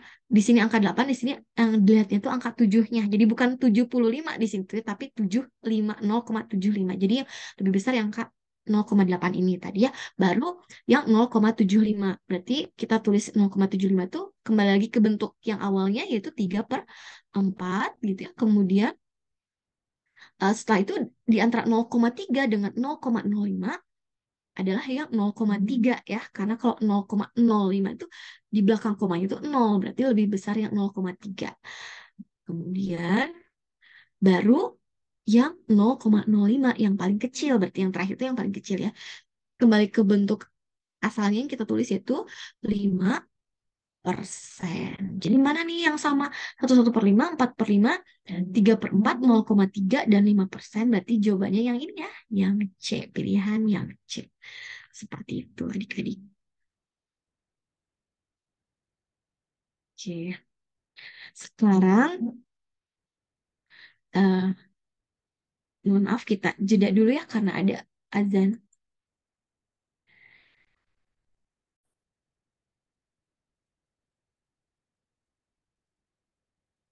Oke, kita lanjutkan kembali ya. Soal berikutnya itu soal nomor 17. Hasil dari 2/3 dikurangi 0,5 ditambah 1/4 sama dengan titik-titik. Nah, di sini adalah operasi hitung untuk pecahan. Nah, di sini ada beberapa jenis pecahan ya. Ada 2/3 itu adalah pecahan biasa, 0,5 itu pecahan desimal, kemudian 1/4 itu adalah pecahan biasa. Nah, kalau apa dalam menjumlahkan ataupun mengurangi pecahan itu kita pokoknya dalam operasi hitung eh, pecahan campuran apa pecahan kita harus samakan dulu jenis pecahannya gitu ya. Jadi kita harus samakan dulu jenis pecahannya. Di sini kita samakan ke jenis pecahan biasa saja gitu ya biar eh, lebih mudah ya. Jadi di sini 2/3 tetap 2/3 ya kita tidak ubah karena sudah pecahan biasa. Kemudian dikurangi 0,5. Nah, 0,5 itu berarti kalau dirubah ke pecahan biasa itu kan 0,5 itu sama dengan sebetulnya 5/10 ya. 5/10. Kenapa per 10? Karena di belakang koma itu ada satu angka berarti eh, yang angkanya nolnya satu berarti per 10 gitu ya. Ini untuk lebih mudahnya. 5/10 berarti 5 dibagi 10. Nah, bisa kita sederhanakan. 5 dibagi 5 adalah 1, kemudian 10 dibagi 5 adalah 2. Jadi, eh, menyederhanakan pecahan itu dengan membagi pembilang dan penyebutnya dengan angka yang sama. Jadi, ini dua-duanya dibagi 5. Ya, dihasilkan, didapatkan 1/2. Jadi, ini 2/3 dikurangi 1/2, kemudian ditambah 1/4. Ya. Nah, kemudian kalau sudah seperti ini juga tidak bisa langsung kita kurangi atau jumlahkan ya, karena kalau dalam pecahan itu penjumlahan atau pengurangan harus kita samakan dulu penyebutnya nih, yang angka-angka yang ada di bawahnya ini, angka 3, 2, dan 4, kita harus samakan dulu penyebutnya berapa. Nah, cara menyamakan penyebut itu ada macam-macam ya. Ada yang dengan memilih misalnya di antara ketiga angka ini ada nggak angka yang bisa membagi ketiga-tiganya. Ternyata di sini nggak ada ya. 4 bisa dibagi 2, tapi 4 nggak bisa habis dibagi 3. Tuh. Kemudian atau bisa dengan cara mengalihkan eh, apa angka-angka ini gitu ya. 3 dikali 2 6, 6 dikali 4 24. Bisa seperti itu. Atau bisa juga dengan mencari KPK. KPK dari 3 2 dan 4. Nah, kalau gimana sih mencari KPK ini? Mungkin kalian ya sekalian juga eh, di sini kasih lihat kepada adik-adik ya. Mungkin adik-adiknya ada yang masih belum eh, paham cara mencari KPK. Jadi cara mencari KPK itu ada yang bisa dengan pohon faktor atau bisa juga dengan cara sisir. Nah, kalau Kak Nenek biasanya pakai cara sisir ya. Sini 3, 2, dan 4 kita tulis ya. Nah, kita tuliskan seperti ini. Kemudian kita bagi dengan bilangan prima. Gitu ya. Bilangan prima itu bilangan yang hanya memiliki dua faktor atau pembagi, yaitu angka 2, angka 3, kemudian 5, 7, kemudian 11 dan seterusnya. Nah, ada nggak yang bisa kita bagi dengan angka bilangan prima yang paling kecil, angka 2? Ada ya, 2 dan 4. Berarti kita di sini tulis angka 2, kemudian 3 bisa nggak habis dibagi 2? Nggak bisa. Ya, nggak bisa habis dibagi 2 itu artinya langsung gitu ya dibagi, ada hasilnya, tidak ada koma-komanya. Nggak bisa kan, 3 nggak bisa habis dibagi 2, maka kita tetap tulis angka 3 di sini. Kemudian 2 dibagi 2 bisa ya, habis dibagi 2 1, kemudian 4 dibagi 2 adalah 2. Nah, karena 2 ini tidak bisa membagi ketiga-tiganya angka ini, maka 2-nya tidak kita lingkarin. Ya. Nah, kemudian sekarang antara 3, 1, dan 2. Mana nih yang masih bisa dibagi angka 2? Ada ya angka 2 ini. Nah, 3 tadi nggak bisa habis dibagi 2, maka tetap tulis kita tetap kita tulis angka 3, kemudian 1 dibagi 2 itu eh, apa namanya? eh, Tadi kan udah 1, berarti tetap 1 gitu ya. Kemudian 2 dibagi 2 sama dengan 1. Nah, eh, ini 1 ya. Nah, duanya ini tidak bisa kita lingkarin karena tidak bisa membagi ketiga-tiganya. Kemudian, eh, karena sudah tidak ada lagi angka yang bisa dibagi oleh angka 2, maka kita lanjut ke bilangan prima berikutnya, yaitu angka 3 ya. 3 bagi 3 1, kemudian ini 1, ini 1. Tadi udah 1, 1 berarti kalau sudah angka 1 tadi berarti sudah sampai situ. Nah, mencari KPK itu adalah dengan mengalihkan ini ketiga-tiganya ini gitu. Kalau mencari FPB itu mengalihkan hanya yang dilingkari saja gitu. Karena tadi ini juga tidak ada yang dilingkari, maka tidak ada FPB-nya, berarti KPK-nya itu adalah mengkalikan ini ya. 2, yang ini 2 kali 2 kali 3. 2 kali 2 kali 3. 2 kali 2, 4. 4 kali 3, 12. Jadi KPK-nya adalah 12. Nah, jadi penyebutnya kita samakan yaitu 12. Ya, oke, kita hapus dulu biar tidak pusing. Di sini tadi berarti berapa? 1 ya. Nah, kita samakan penyebutnya ya, yaitu 12.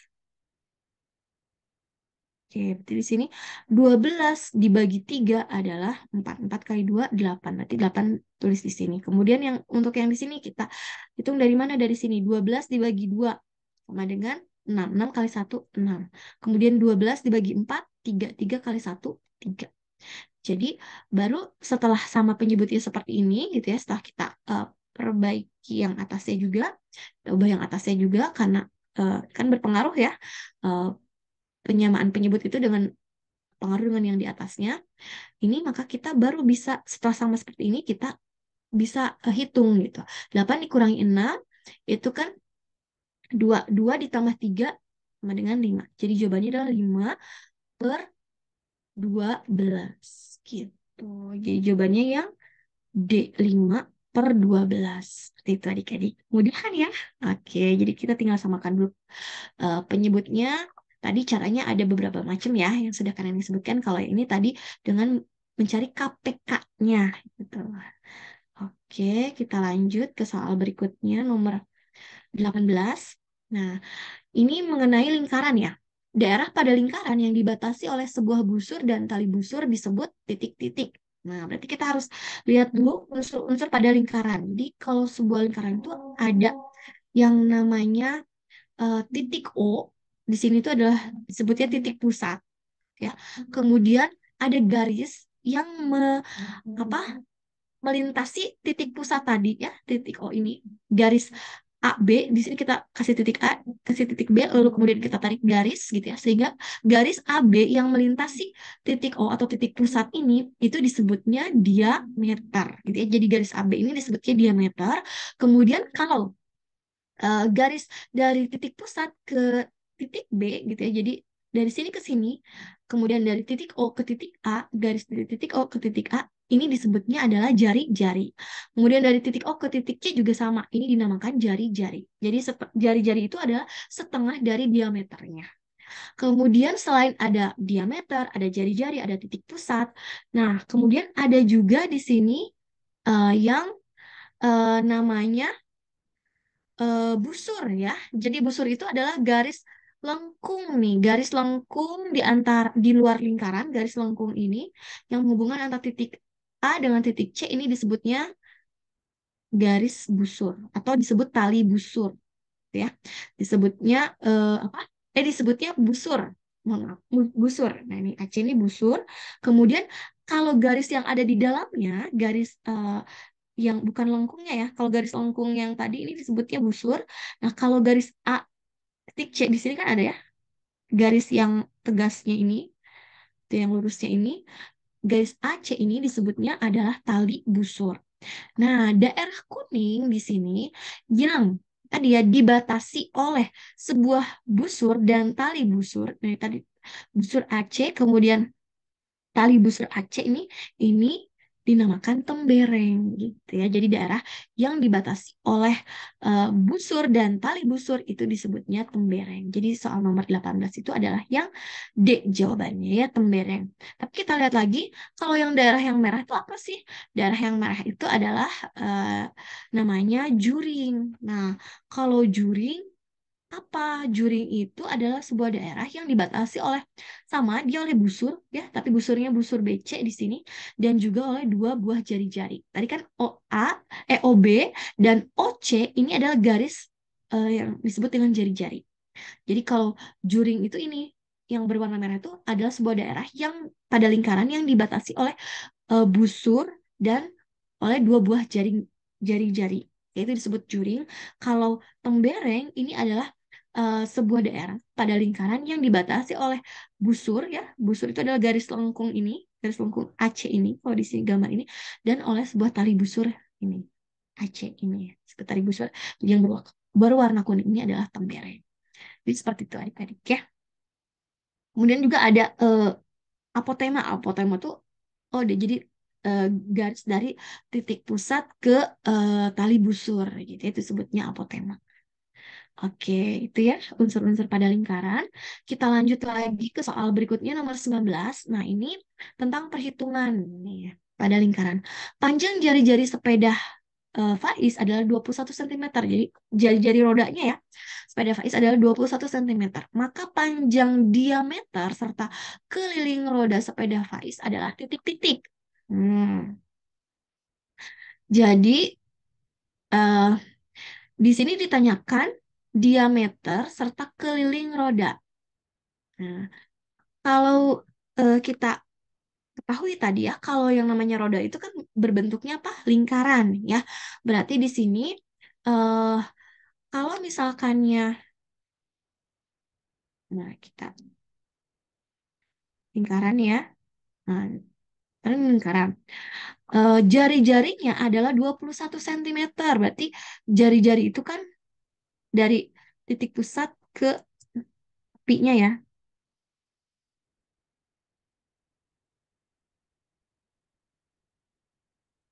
Nah, titik pusat ke tepi ini disebutnya jari-jari. Jari-jarinya eh, rodanya itu adalah 21 cm nih. 21 cm. Maka panjang diameter ke panjang diameternya berapa? Nah, diameter itu kan tadi ya dari sini ke sini gitu ya. Dari sini, dari ujung sini sampai ke sini. Berarti panjang diameter itu adalah dua kali dari panjang jari-jarinya. Jadi kalau jari-jarinya 21 cm, maka diameternya itu adalah dua kali jari-jari gitu ya. Atau dua kali 21 sama dengan berapa? 42 cm. Ini diameternya. Kemudian sekarang kelilingnya. Nah, yang namanya keliling lingkaran itu ada rumusnya ya. Rumusnya itu adalah pi kali d ya. Pi kali diameter. Pi ini berapa? Pi ini itu adalah ketentuan atau ketetapan ya. Dalam lingkaran itu pasti ada pi. Pi itu bisa eh, 22/7 gitu ya. Atau bisa juga 3,14 tergantung dari jari-jarinya. Kalau jari-jarinya atau diameternya kelipatan 7 maka kita gunakan V-nya itu yang 22/7. Tapi kalau jari-jari ataupun diameternya bukan kelipatan 7 maka kita gunakan Pi-nya itu yang 3,14 gitu ya. Di sini berarti kita pakai yang 22/7. Kemudian kali diameternya yaitu 42 cm. Berapa nih? Nah, kita bisa eh, sederhanakan ya, bisa atas dan bawah itu kalau dalam pecahan bisa dibagi gitu ya. 42 dibagi 7 itu adalah 6 ya. Kemudian 6 dikali 22 adalah 132 cm. Jadi jawabannya untuk soal nomor 19 itu adalah yang A ya. Keliling diameternya 42, kelilingnya 132 cm. Seperti itu. Nah, rumus mencari keliling itu selain pi kali D, pikal diameter, bisa juga kalau misalnya diketahuinya jari-jari gitu ya, mencari keliling itu bisa pakai rumus ini, 2 kali I dikali jari-jari gitu. Tapi sama aja ya hasilnya. Oke, eh, udah ya. Sekarang kita ke soal berikutnya nomor 20. Nah, ini menghitung luas daerah berikut. Jadi ini ada sebuah lingkaran, tapi ternyata eh, lingkarannya itu di sini ada potongan gitu ya. Jadi tidak lingkaran satu lingkaran utuh, tapi di sini ada yang hilang gitu ya. Yaitu berapanya nih kalau dalam lingkaran seperti ini. Jadi kalau satu lingkaran itu kan utuh gitu ya. Ini tuh sebetulnya hilangnya adalah bagian 1/4-nya ya. 1/4 lingkarannya itu kan ini satu lingkaran. Kalau misalnya kita bagi gitu ya, misalnya kok tahu dari 1/4 dari mana? Dari ini. Jadi kalau misalnya kita bagi 4 gitu ya, nah kita bagi 4 itu kan berarti ini, kemudian ini, gitu ya.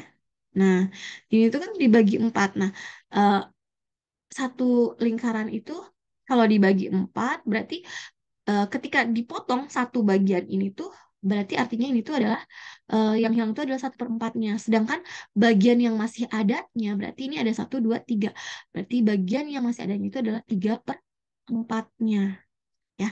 Jadi kalau mencari luas daerah ini berarti ini tuh adalah luas 3/4 lingkaran. Berarti kita tinggal mencari luas lingkaran dikalikan 3/4 gitu. Karena di sini hanya ada 3/4 bagian.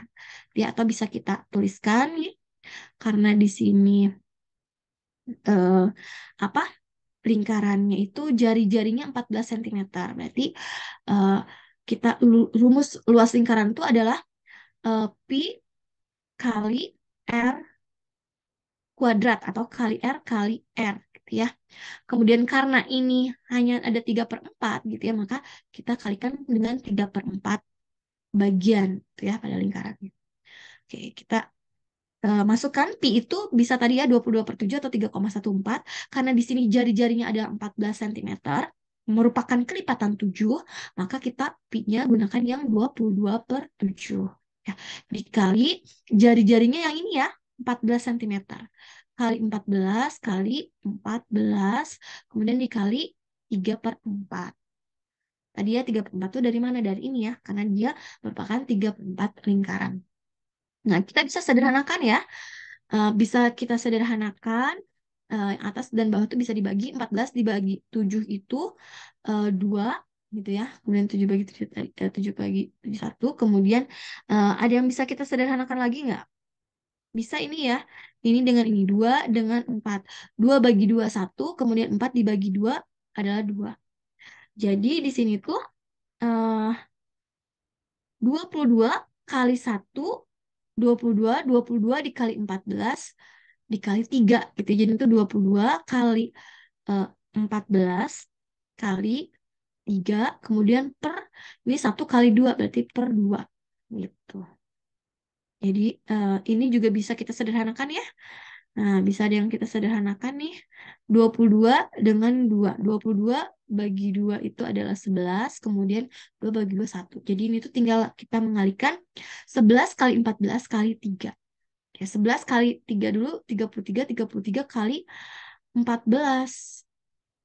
Ya, berarti 33 kali 14. 4 kali 3 12, 1. 4 kali 3 12 12 tambah 1 13.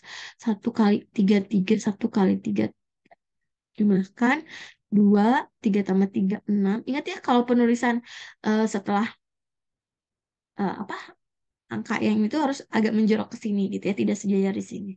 3 tambah 3 6, 1 tambah 3 4. Jadi jawabannya adalah 462 cm persegi gitu ya. Jadi jawabannya adalah yang ini, yang B. Untuk soal nomor 20. Oke. Paham ya adik-adik?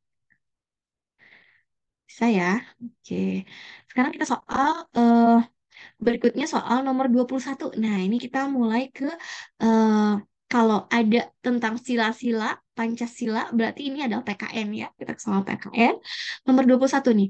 Nilai-nilai yang terkandung dalam sila ketuhanan yang Maha Esa adalah titik-titik. Nah, sila ketuhanan yang Maha Esa itu adalah sila pertama ya dalam Pancasila yang dilambangkan eh, dalam burung Garuda itu ada perisainya tuh ada gambar bintang gitu ya. Nah, bintang itu adalah sila pertama ketuhanan yang Maha Esa. Nah, apa nih nilai-nilai yang terkandung dalam sila pertama itu? Apakah yang A menghargai hak asasi manusia, ataukah B toleransi dan penghormatan kepada agama lain, ataukah yang C bergotong royong setiap akhir pekan, ataukah yang D bermusyawarah setiap pengambilan keputusan? Yang mana nih? Nah, kalau sila pertama itu mudah ya, karena biasanya ketuhanan yang Maha Esa itu berarti berkaitan dengan eh, apa? Tuhan, eh, keberagamaan, religion gitu ya. Kemudian eh, apa tentang menghargai eh, apa kebebasan untuk beribadah sesuai dengan agama dan kepercayaan masing-masing gitu ya. Berarti untuk nomor 21 itu jawabannya adalah yang B ya, tentang religion, tentang toleransi dan penghormatan kepada agama lain. Nah, yang A kenapa salah? Karena yang A itu menghargai hak asasi manusia. Ini merupakan nilai-nilai yang terkandung dalam Pancasila sila ke berapa adik-adik? Sila kedua ya. Jadi kemanusiaan yang adil dan beradab. Jadi ini sila yang kedua. Kalau yang C bergotong royong setiap akhir pekan, ini adalah eh, contoh dari pengamalan sila yang keberapa? eh, Gotong royong setiap akhir pekan tuh ketiga ya, berarti Satuan Indonesia gitu. Jadi bersatu, bersama-sama, bergotong royong itu bekerja bersama-sama. Kemudian kalau yang D bermusyawarah setiap pengambilan keputusan, nah ini juga gampang biasanya kalau yang musyawarah gitu dalam pengambilan keputusan ini adalah contoh pengamalan eh, dari nilai-nilai Pancasila sila keempat gitu ya. Jadi yang sila pertama itu yang B.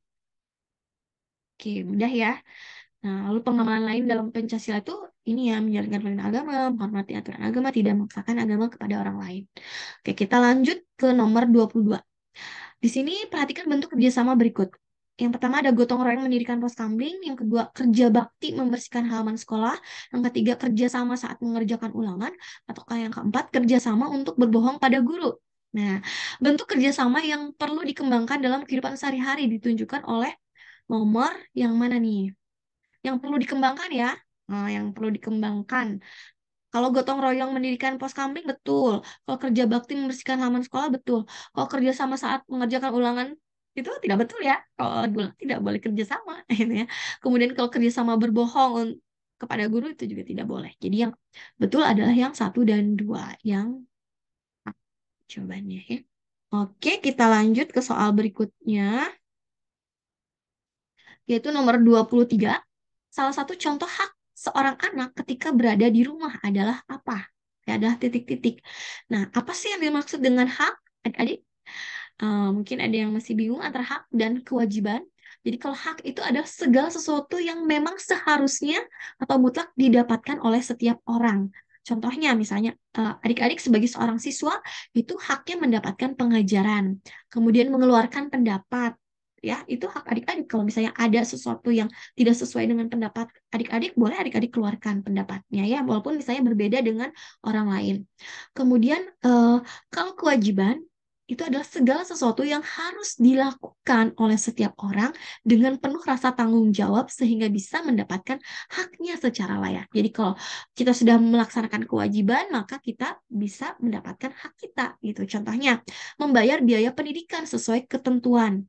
Ya, jadi kalau misalnya kita sekolah, apalagi yang di swasta misalnya, kita membayar biaya pendidikannya, gitu ya, membayar uang sekolahnya, maka kita setelah melaksanakan kewajiban itu kita berhak mendapatkan pengajaran itu hak. Lalu menaati peraturan lalu lintas itu adalah kewajiban kita ya. Nah, kalau di sini di nomor 23 hak seorang anak ketika berada di rumah adalah apa? Kalau yang A, pilihan A, membersihkan kamar tidurnya sendiri, ini bukan hak, tapi ini adalah kewajiban gitu ya. Kemudian yang B, memakai seragam baru tiap tahun. Wah, kayaknya nggak perlu ya memakai seragam baru tiap tahun. Kalau misalnya kira-kira masih seragamnya bagus, ya layak pakai ya kenapa tidak gitu ya. Menggunakan seragam yang lama.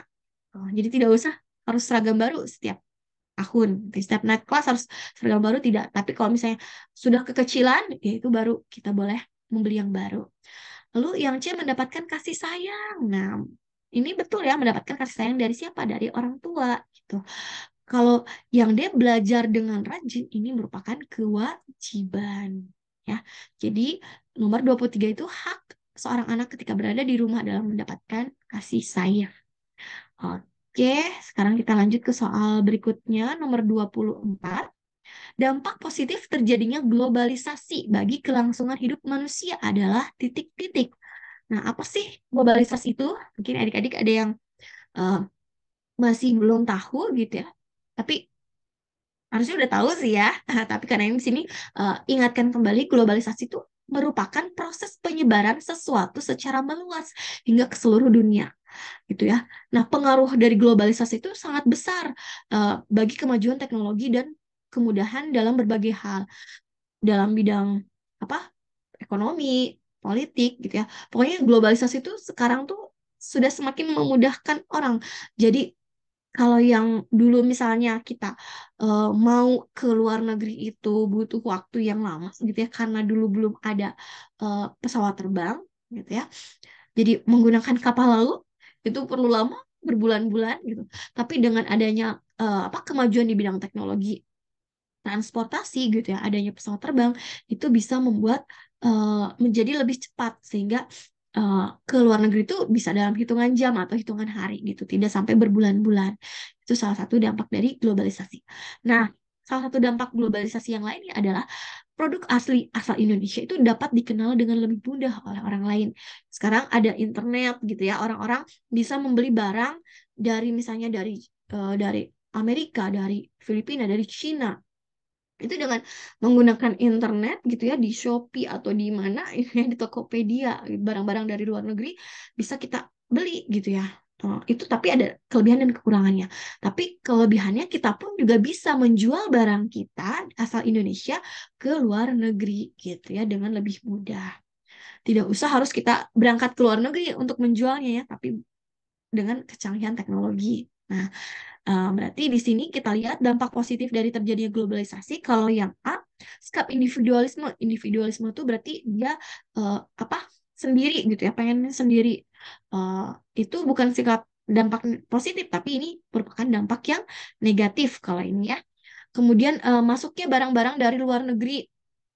Nah, itu masuk barang-barang dari luar negeri itu sebetulnya eh, ini adalah eh, bagi bangsa kita gitu ya, bagi UMKM atau bagi pedagang yang asli membuat dari negara kita sendiri, sebetulnya dengan masuknya barang-barang dari luar negeri itu jadi negatif karena jadi banyak saingan gitu ya. Biasanya barang-barang dari luar negeri juga harganya lebih murah gitu. Jadi eh, UMKM atau para pedagang yang dari bangsa kita dari dalam negeri itu kadang-kadang ada yang kalau tidak bisa bersaing, mereka akan kalah atau bangkrut gitu ya, merugi.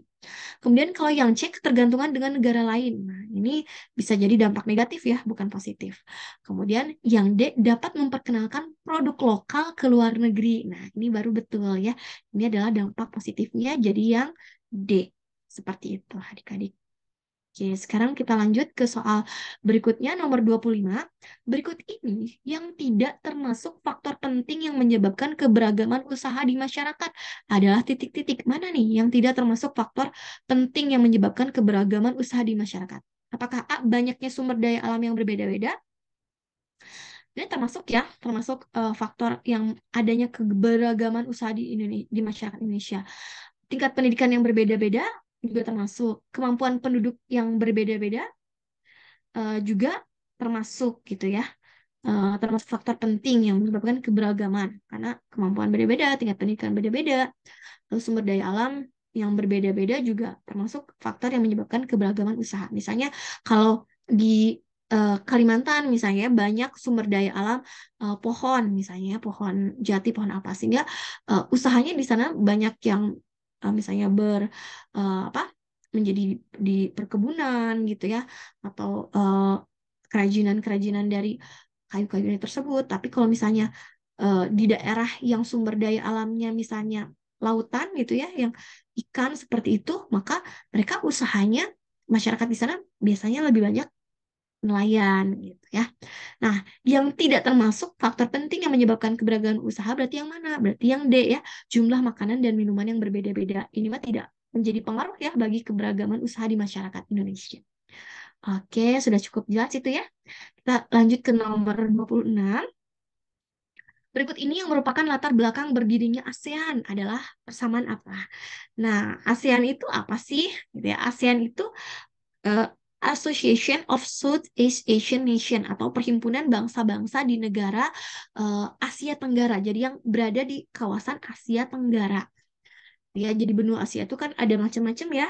Ada Asia Selatan, Asia Utara, Asia Tenggara gitu salah satunya. Nah, ASEAN ini adalah sebuah perhimpunan bangsa-bangsa yang berada di kawasan Asia Tenggara. Nah, apa sih yang melatar belakangi berdirinya organisasi ASEAN ini? Ada 4 ya. Yang pertama ada persamaan geografis. Jadi sama-sama terletak di antara dua benua, yaitu benua Asia dan Australia ya, dan juga berada diapit oleh dua samudra, yaitu Samudra Hindia dan Samudra Pasifik. Kemudian yang kedua ada persamaan budaya. Jadi mayoritas penduduk Asia Tenggara itu sebenarnya berasal dari keturunan ras Malayan Mongoloid gitu ya. Jadi Cina dan lain-lain gitu ya. Melayu. Jadi keturunan dari ras itu. Lalu yang ketiga adanya persamaan kepentingan. Jadi karena negara-negara di kawasan Asia Tenggara itu rata-rata terhitung baru merdeka gitu ya pada saat itu, sehingga negara-negara di Asia Tenggara ini memiliki tujuan dan cita-cita yang sama, yaitu ingin adanya kesejahteraan, keamanan, ketertiban, dan kedamaian, gitu ya, baik dalam lingkungan nasional maupun internasionalnya. Lalu latar belakang yang keempat adalah adanya persamaan nasib yang sama-sama dulu pernah dijajah oleh negara lain. Seperti Indonesia pernah dijajah oleh negara Belanda, oleh Inggris juga pernah ya, Jepang juga pernah ya, kemudian Filipina oleh Spanyol dan Amerika, kemudian Malaysia juga dan Singapura pernah dijajah oleh negara Inggris gitu. Jadi sama-sama perasaan nasib pernah dijajah oleh bangsa lain sehingga tidak ingin bangsanya ada negara lain yang masih dijajah gitu ya. Nah, kecuali ini ada satu negara yang memang belum pernah dijajah oleh bangsa lain, yaitu negara Thailand gitu ya, itu bebas penjajahan. Jadi di sini kita bisa pilih mana yang merupakan latar belakang berdirinya ASEAN. Itu adalah yang C ya, letak geografisnya nih di poin persamaan yang pertama, sama-sama di antara dua benua dan dua samudra yang sama gitu. Sudah cukup jelas ya. Oke, nah tapi kalian mau kasih ini nih pengetahuan, sedikit pengetahuan. Jadi ASEAN ini didirikan pada tanggal 8 Agustus tahun 1967 ya, 1967 didirikan pertama kali di di kota Bangkok ya, Thailand. Kemudian ASEAN ini memiliki lambang seperti ini. Nah ya, jadi di lambangnya ini ada 10 tangkai padi yang melambangkan cita-cita pelopor ASEAN di Asia Tenggara, yaitu bersatu dan bersahabat. Kemudian bulatan ini eh, merupakan kesatuan ASEAN, ya arti simbolnya. Kemudian kalau arti warnanya, pada warna biru pada ASEAN ini melambangkan keamanan dan kestabilan, warna merah itu semangat dan dinamisme, warna kuning itu kemakmuran, dan warna putihnya ini ketulenan gitu ya, atau keselian. Nah, siapa saja tokoh pendiri ASEAN? Jadi ASEAN itu dulu diprakarsai oleh 5 negara ya, yang diwakili oleh 5 tokoh ini. Dari Indonesia itu ada wakilnya ada Malik, kemudian dari Malaysia itu Tun Abdul Razak, kemudian dari Singapura ada Asraja Ratnam, kemudian dari negara Thailand ada Thanat Koman, dan dari Filipina adalah Narcisco Ramos. Jadi ini adalah 5 negara beserta tokoh yang mewakilinya ya, yang menjadi pendiri ASEAN. Jadi ada Indonesia, Malaysia, Singapura, kemudian Thailand dan Filipina. Nah, untuk sekarang ternyata sudah berkembang ya, dari waktu ke waktu gitu sampai saat ini negara ASEAN itu sudah bukan hanya 5 negara pendiri ini saja, tetapi sudah berkembang menjadi ada 10 negara di Asia Tenggara. Ya, tadi ini Indonesia, kemudian Singapura, Malaysia, ini kemudian Brunei Darussalam, kemudian ini Vietnam, Kamboja, Thailand, Myanmar yang warna pink ini, kemudian Laos, ya. Dan juga ini Filipina. Jadi ada eh, kurang lebih 10 negara yang sekarang bergabung menjadi anggota organisasi ASEAN. Tuh. Kita lanjut ke soal nomor 27 ya. Berikut ini adalah makna proklamasi bagi bangsa Indonesia. Kecuali, nah apa nih kecualinya? Proklamasi itu kan adalah sebuah deklarasi kemerdekaan ya. Jadi sebuah negara mengumumkan bahwa dia merdeka, dia sudah bebas dari penjajahan bangsa asing, berarti dia sudah memproklamasikan. Nah, kira-kira apa nih makna proklamasi bagi bangsa Indonesia? Titik-titik kecuali berarti yang salahnya ya. Kalau yang akhir perjuangan bangsa Indonesia merebut kemerdekaan. Hmm, betul ya. Tonggak sejarah perjuangan bangsa Indonesia. Betul. Kemudian yang C, Indonesia terbebas dari segala bentuk penjajahan. Ini betul, makna proklamasi itu ini. Lalu yang D, pemicu terjadinya penyerangan oleh tentara sekutu. Nah, ini bukan makna proklamasi ya. Meskipun memang sekutu itu setelah kita merdeka itu sempat ingin balik ke Indonesia, ingin menjajah Indonesia gitu, tapi ini bukan makna proklamasi. Jadi yang em, kecualinya ya adalah yang D. Gitu. Kapan sih proklamasi Indonesia itu? Nah, pasti udah pada tahu ya. Nah, itu 17 Agustus tahun 1945. Dan siapakah tokoh proklamatornya? Yang bacakannya adalah Insinyur Soekarno dan Muhammad Hatta. Ya, tempatnya di Jalan Pegangsaan Timur. Oke, kita lanjut ya ke nomor 28. Berikut ini yang merupakan manfaat penemuan teknologi telepon genggam atau HP ya dalam bidang perdagangan adalah yang mana nih? Jadi salah satu dampak dari globalisasi itu adanya penemuan-penemuan ya teknologi, salah satunya telepon genggam bagi bidang perdagangan yang mana? Apakah A, proses transaksi menjadi lebih mudah dan cepat, ataukah yang B, proses pengiriman barang menjadi lebih cepat, ataukah yang C, dapat berbagi informasi dengan cepat, ataukah D, dapat mengetahui perkembangan yang terjadi di dunia? Yang mana nih? Yang A ya, dampak bagi bidang perdagangan itu proses transaksi menjadi lebih mudah dan cepat. Jadi kita bisa beli tadi ya eh, barang-barang dari negara lain tanpa perlu harus ke sana gitu ya. Jadi lebih cepat kan dengan telepon genggam kita saat ini gitu bisa langsung beli. Kita pun juga bisa menjual barang-barang buatan kita yang dari dalam negeri ke luar negeri itu dengan menggunakan telepon genggam gitu ya. Kalau proses pengiriman barang itu lebih kepada transportasinya ya, ekspedisi gitu ya. Informasi dengan cepat ini bukan di bidang perdagangan. Lalu kalau dapat mengetahui perkembangan yang terjadi di dunia ini di apa berita gitu ya, bukan di perdagangannya. Oke, kita lanjut ya ke soal nomor 29. Perhatikan tabel di bawah ini. Yang pertama ada pertukaran pelajar dan guru, yang kedua pagelaran seni dan budaya, yang ketiga pembentukan komite ilmu pengetahuan dan teknologi, lalu yang keempat pelestarian lingkungan. Nah, yang merupakan contoh kerjasama negara-negara ASEAN di bidang ilmu pengetahuan dan teknologi ditunjukkan oleh apa nih adik-adik? Ilmu pengetahuan dan teknologi ya. Jadi eh tukaran pelajar dan guru itu di bidang ilmu pengetahuan gitu ya. Kemudian eh pagelaran seni dan budaya. Ya, ini bukan ilmu pengetahuan dan teknologi ya, lebih kepada seni budaya. Pembentukan komite ilmu pengetahuan dan teknologi. Ini betul. Kalau yang keempat pelestarian lingkungan bukan di bidang ilmu pengetahuan dan teknologi. Jadi yang betul adalah satu dan tiga. Jadi jawabannya yang B. Oke, sekarang kita lanjut ke soal berikutnya nomor 30. Nah, ini tentang pembentukan masyarakat ekonomi ASEAN atau yang kita singkat MEA atau MEA. Bertujuan untuk apa? Jadi salah satu tadi ya berdirinya organisasi ASEAN itu untuk bekerja sama di bidang ekonomi. Nah, eh, dibentuklah apa eh, ini MEA ini MEA ini gitu ya, masyarakat ekonomi ASEAN yang bertujuan untuk apa? Tentu saja yang ini ya berkaitan dengan ekonomi ya. Yang A, meningkatkan pertumbuhan ekonomi regional.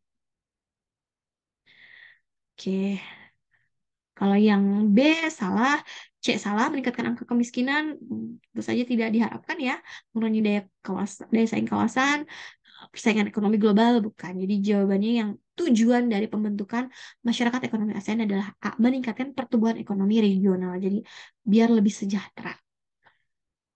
Oke, sekarang kita ke nomor 31. Nah, ini berarti kalau udah ada paragraf-paragraf seperti ini, berarti ini soal-soal bahasa Indonesia ya. Di sini perhatikan paragraf berikut.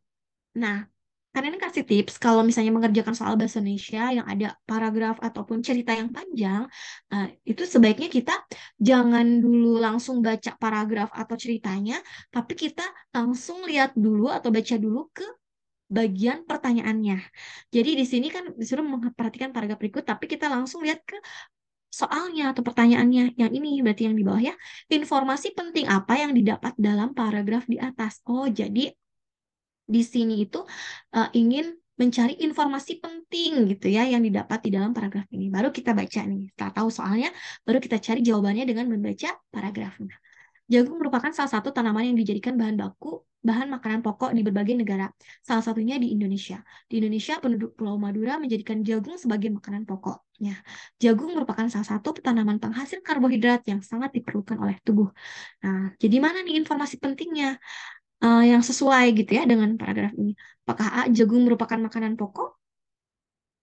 Eh, Makanan pokok bagi semua masyarakat Indonesia tidak ya, karena hanya di beberapa bagian wilayah saja gitu ya, yaitu di apa Madura yang bahan pokoknya sebagai jagung. Jadi kalau yang ini terlalu mengeneralisir semuanya gitu ya, maka yang A salah. Kemudian yang B, jagung merupakan salah satu tanaman penghasil karbohidrat yang sangat diperlukan oleh tubuh. Nah, di sini ada ya kalimatnya. Ups, maaf. Oke, jadi di sini, nah ini ada ya. Kemudian ini tetap oleh tubuh. Berarti di sini ada informasinya. Kemudian kalau yang C, jagung merupakan makanan pokok berbagai negara? Tidak, tidak semuanya. Jagung merupakan makanan pokok Pulau Madura. Ini betul, informasinya betul, tapi apa namanya? Bukan merupakan informasi yang penting gitu ya. Ada informasi yang lebih penting lagi di sini. Yaitu yang mana? Yang ini ya. Jagung merupakan salah satu tanaman penghasil karbohidrat yang sangat diperlukan oleh tubuh. Jadi jawabannya adalah yang B gitu ya. Memang benar di sini ya ada jagung merupakan makanan pokok di Madura, tapi apa bukan merupakan informasi yang penting. Yang paling penting itu adalah yang ini. Mas. Oke, kita lanjut ke soal nomor 32. Perhatikan teks eksplanasi berikut. Nah, ini tentang teks eksplanasi ya. Nah, kita lihat dulu ke soalnya. Jika dilihat dari struktur teks eksplanasi, teks tersebut adalah bagian dari apa? Oh, jadi di sini apa? Soalnya itu menyuruh kita untuk melihat ini termasuk jenis struktur teks eksplanasi apa. Tapi ngomong-ngomong, adik-adik ada yang udah tahu belum teks eksplanasi itu apa? Dan apa sih strukturnya? Nah, karena ini jelaskan terlebih dahulu ya di sini. Jadi teks eksplanasi itu adalah teks yang dibuat untuk menjelaskan proses terjadinya suatu peristiwa atau fenomena, baik fenomena alam maupun fenomena sosial secara ilmiah. Ya, nah, ciri-ciri dari teks eksplanasi itu yang pertama membuat informasi berdasarkan fakta atau faktual. Yang kedua berisi tentang ilmu pengetahuan. Yang ketiga bersifat informatif tanpa bertujuan untuk mempengaruhi pembaca. Dan yang keempat ada strukturnya. Nah, ini strukturnya ya. Jadi ada tiga strukturnya itu. Yang pertama pernyataan umum. Jadi kalau pernyataan umum itu merupakan gambaran awal tentang apa yang disampaikan dengan pernyataan yang bersifat umum. Jadi kayak pengantarnya gitu ya, pernyataan umum itu yang bersifat umum. Lalu struktur yang kedua adalah deretan penjelas atau eksplanasinya. Ya, deretan penjelasnya, deretan penjelasannya. Jadi ini merupakan inti dari penjelasan yang disampaikan secara terperinci. Jadi isinya gitu ya, inti dari eh, isinya itu ini gitu di deretan penjelas. Kemudian struktur yang ketiga adalah interpretasi yang berisi pandangan atau kesimpulan dari penulisnya. Nah, jadi kalau kita lihat dari eh, teks ini, ya, kita baca, belakangan ini gempa bumi menjadi buah bibir di kalangan masyarakat Indonesia. Sepanjang sejarah umat manusia, gempa selalu saja menimbulkan kerugian baik material maupun eh, korban jiwa. Tidak berlebihan rasanya jika dikatakan bahwa fenomena gempa bumi adalah peristiwa yang berdampak secara langsung kepada makhluk hidup tak terkecuali manusia. Hal tersebut menjadikan gempa bumi sebagai salah satu bencana alam yang ditakuti oleh setiap orang. Ya, kemarin kita juga mengalami gempa ya di Cianjur yang banyak korbannya, itu salah satu contoh gempa bumi. Nah, kita kembali lagi ke teks ini. Jadi kalau dilihat dari tadi isi teksnya gitu ya, ini termasuk ke dalam apa nih, struktur apa dalam teks eksplanasinya? Pernyataan umum, deretan penjelas, interpretasi, atau argumen? Kira-kira yang mana? Ya, ini adalah pernyataan umum gitu ya. Jadi kayak semacam pengantarnya terlebih dahulu ya, belum kepada penjelasannya gitu ya. Jadi gambaran awal tentang gempa bumi itu kenapa sekarang menjadi buah bibir, kenapa apa namanya dikatakan sebagai fenomena gempa yang berdampak eh, banget bagi makhluk hidup gitu ya. Jadi ini adalah pernyataan umum gitu ya, struktur pernyataan umum. Oke, sudah cukup jelas ya. Kita lanjut ke soal berikutnya, 33. Di bawah ini yang merupakan kelompok kata baku adalah yang mana nih adik-adik? Kata baku itu apa sih? Mungkin ada yang masih bingung. Kata baku itu adalah kata yang sesuai dengan kaidah bahasa yang telah ditentukan atau eh, dijadikan pedoman umum bagi ejaan bahasa Indonesia. Ya, contoh kata baku itu ada aktif. Kadang-kadang kan penulisannya itu ada yang pakai P gitu ya, padahal yang bakunya itu adalah pakai F. Aktif. Kemudian apotek. Apotik kadang-kadang ada orang menuliskannya padahal yang bakunya itu apotek gitu ya penulisannya. Kemudian efektif. Kadang-kadang ini kata bakunya kadang-kadang ada yang menuliskan pakai P jadi efektif gitu ya. Karena ada juga yang menulisnya karena nggak pakai e gitu ya, padahal yang bakunya adalah yang karena. Kemudian bis atau bus, nah nulisnya seperti ini. Objek, nah, ada juga yang kadang nulisnya pakai c, padahal kalau bakunya dalam bahasa Indonesia pakai k. Lalu November, praktik, jadi bukan praktek ya, tapi praktik. Kemudian negeri, negeri itu berarti negeri penulisannya yang bakunya. Kemudian teknik, teknik itu seperti ini. Daftar, bukan daftar ya, tapi daftar pakai F. Lalu nasihat, bukan nasehat ya, jadi yang bakunya nasihat. Kemudian risiko, bukan resiko. Jadi kadang-kadang ada yang nulis resiko, tapi harusnya risiko dan lain-lain sebagainya. Nah, kalau di sini ijazah ada nggak? Oh, di sini nggak ada ya ijazah. Nah, tapi ijazah itu penulisan kata bakunya memang seperti ini, pakai Z. Jadi bukan ijazah, bukan pakai S gitu ya. Kadang-kadang ada yang pakai ijazah gitu ya. Tapi yang kata bakunya betul ijazah ya. Eh, ijazah itu memang penulisannya seperti ini, bukan pakai S. Kemudian kalau izin, nah izin juga betul penulisannya kata bakunya seperti ini, izin. Nah, kalau karir, nah, karir itu penulisannya bukan karir seperti ini, tapi kalau yang bakunya itu pakai e, jadi karier, gitu ya, jadi karier, gitu ya, karier pakai r. Jadi yang a ini salah ya, karena eh, karirnya ini, gitu. Kemudian kalau yang ini, yang B ada ijazah, ada karir, udah betul penulisannya, tapi sistemnya ini, nah sistem ini harusnya penulisannya itu adalah sistem seperti ini biasa gitu ya. Kemudian eh eh, jadi yang B itu salah karena yang sistemnya. Kemudian kita lihat yang pilihan C, izin udah betul, karir udah betul. Nah, analisa. Analisa itu seharusnya penulisannya adalah analisis gitu ya, analisis. Jadi bukan analisa tapi analisis. Jadi yang C salah karena analisanya salah, harusnya analisis. Kemudian yang D aktif. Nah, ini udah betul tadi ya, aktif, izin pakai Z, apotek ini harusnya apotek bukan apotik. Jadi yang merupakan kata baku yang benar, kelompok kata baku yang benar ini adalah yang D gitu ya. Yang D. Oke. Sekarang kita ke soal berikutnya nomor 34 ya. Dua soal terakhir nih. Cermatilah pidato berikut ini. Nah, kita lihat dulu soalnya dalam pidato penggalan paragraf tersebut merupakan bagian apa? Nah, kita baca ya pidatonya. Seperti yang saya sampaikan di awal, globalisasi tersebut dapat memberikan dampak positif dan negatif. Globalisasi bagikan dua sisi mata uang yang masing-masing memberikan gambaran berbeda dalam kehidupan kita. Selain memberikan kemudahan dalam beraktivitas, globalisasi pun dapat merusak mental remaja Indonesia, bahkan menghilangkan jati diri Indonesia. Nah, kira-kira kalau pidatonya seperti itu merupakan bagian apa nih dalam pidato? Kan pidato tuh ada pembuka, ada isi, kemudian ada penutupnya. Kira-kira apa adik-adik? Jawabannya yang mana? Nomor 34 itu? Ya, jawaban yang B ya. Jadi termasuk ke dalam isi gitu. Karena ini adalah poin penting yang materi yang disampaikannya. Ya. Oke, kita lanjut ke soal terakhir. Soal nomor 35.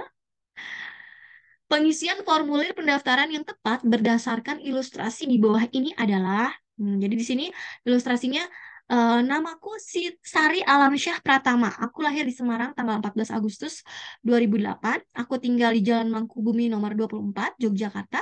Sekarang aku duduk di kelas 6 SD Dasari Budi, Yogyakarta. Aku seorang Muslim. Nah, di sini Sari ini akan mengisi formulir kartu pendaftaran ya. Jadi ingin mengisi kartu pendaftaran anggota perpustakaan umum di Yogyakarta. Maka bagaimana cara pengisian formulir pendaftaran ini? Ya, nah, jadi harus sesuai dengan ininya ya, harus sesuai dengan tadi ilustrasinya gitu ya, isi sesuai dengan ilustrasinya, sesuai yang dimintanya, nama ya kita isi dengan nama. Namanya tadi Sari Alamsyah Pratama ya. Kemudian tempat dan tanggal lahirnya berarti di sini ya Semarang tanggal 14 Agustus 2008. Kemudian eh, nomor anggotanya yang diisi oleh petugas, unit kerja atau sekolahnya di sini ya, SDN, eh, apa siswa kelas 6 SD, eh, kelas siswa 6 SD, Dasari Yogyakarta gitu ya. Kemudian agamanya adalah Muslim berarti Islam ya. Kemudian alamat rumahnya di Jalan Mangkubumi nomor 24 Yogyakarta. Berarti mana nih yang isiannya sesuai dengan eh, pernyataan yang diinginkan, itu adalah yang mana? A, B, C, atau D? Ya, betul. Yang A. Ya, jadi jawabannya adalah nomor 35 itu yang A. Karena ini sesuai gitu ya. Nama, kemudian alamat, kemudian di sini apa? eh Unit kerja atau sekolahnya gitu ya, kemudian agamanya dan alamat rumahnya. Jadi yang sesuai adalah yang A, sedangkan yang lainnya tidak sesuai. Oke deh, adik-adik. Alhamdulillah ya, sudah 35 soal semuanya sudah dibahas di TO penilaian akhir semester kemarin. Mudah-mudahan adik-adik cukup jelas dan paham ya dengan penjelasannya. Tapi kalau misalnya adik-adik masih merasa belum siap atau ingin belajar kembali gitu ya, boleh menghubungi Komuba. Kakak-kakak Komuba akan membantu adik-adik dalam eh, belajar bersama gitu ya, terutama untuk menghadapi yang akan tiba sekarang ini ada tuh penilaian akhir semester. Oke, karena yang mengucapkan terima kasih sekali lagi kepada adik semuanya atas perhatiannya dari awal sampai akhir. Wassalamualaikum warahmatullahi wabarakatuh. Wassalamualaikum warahmatullahi wabarakatuh. Mudah-mudahan kita bisa ketemu lagi ya. Tetap semangat dan sehat, serta semangat terus belajarnya.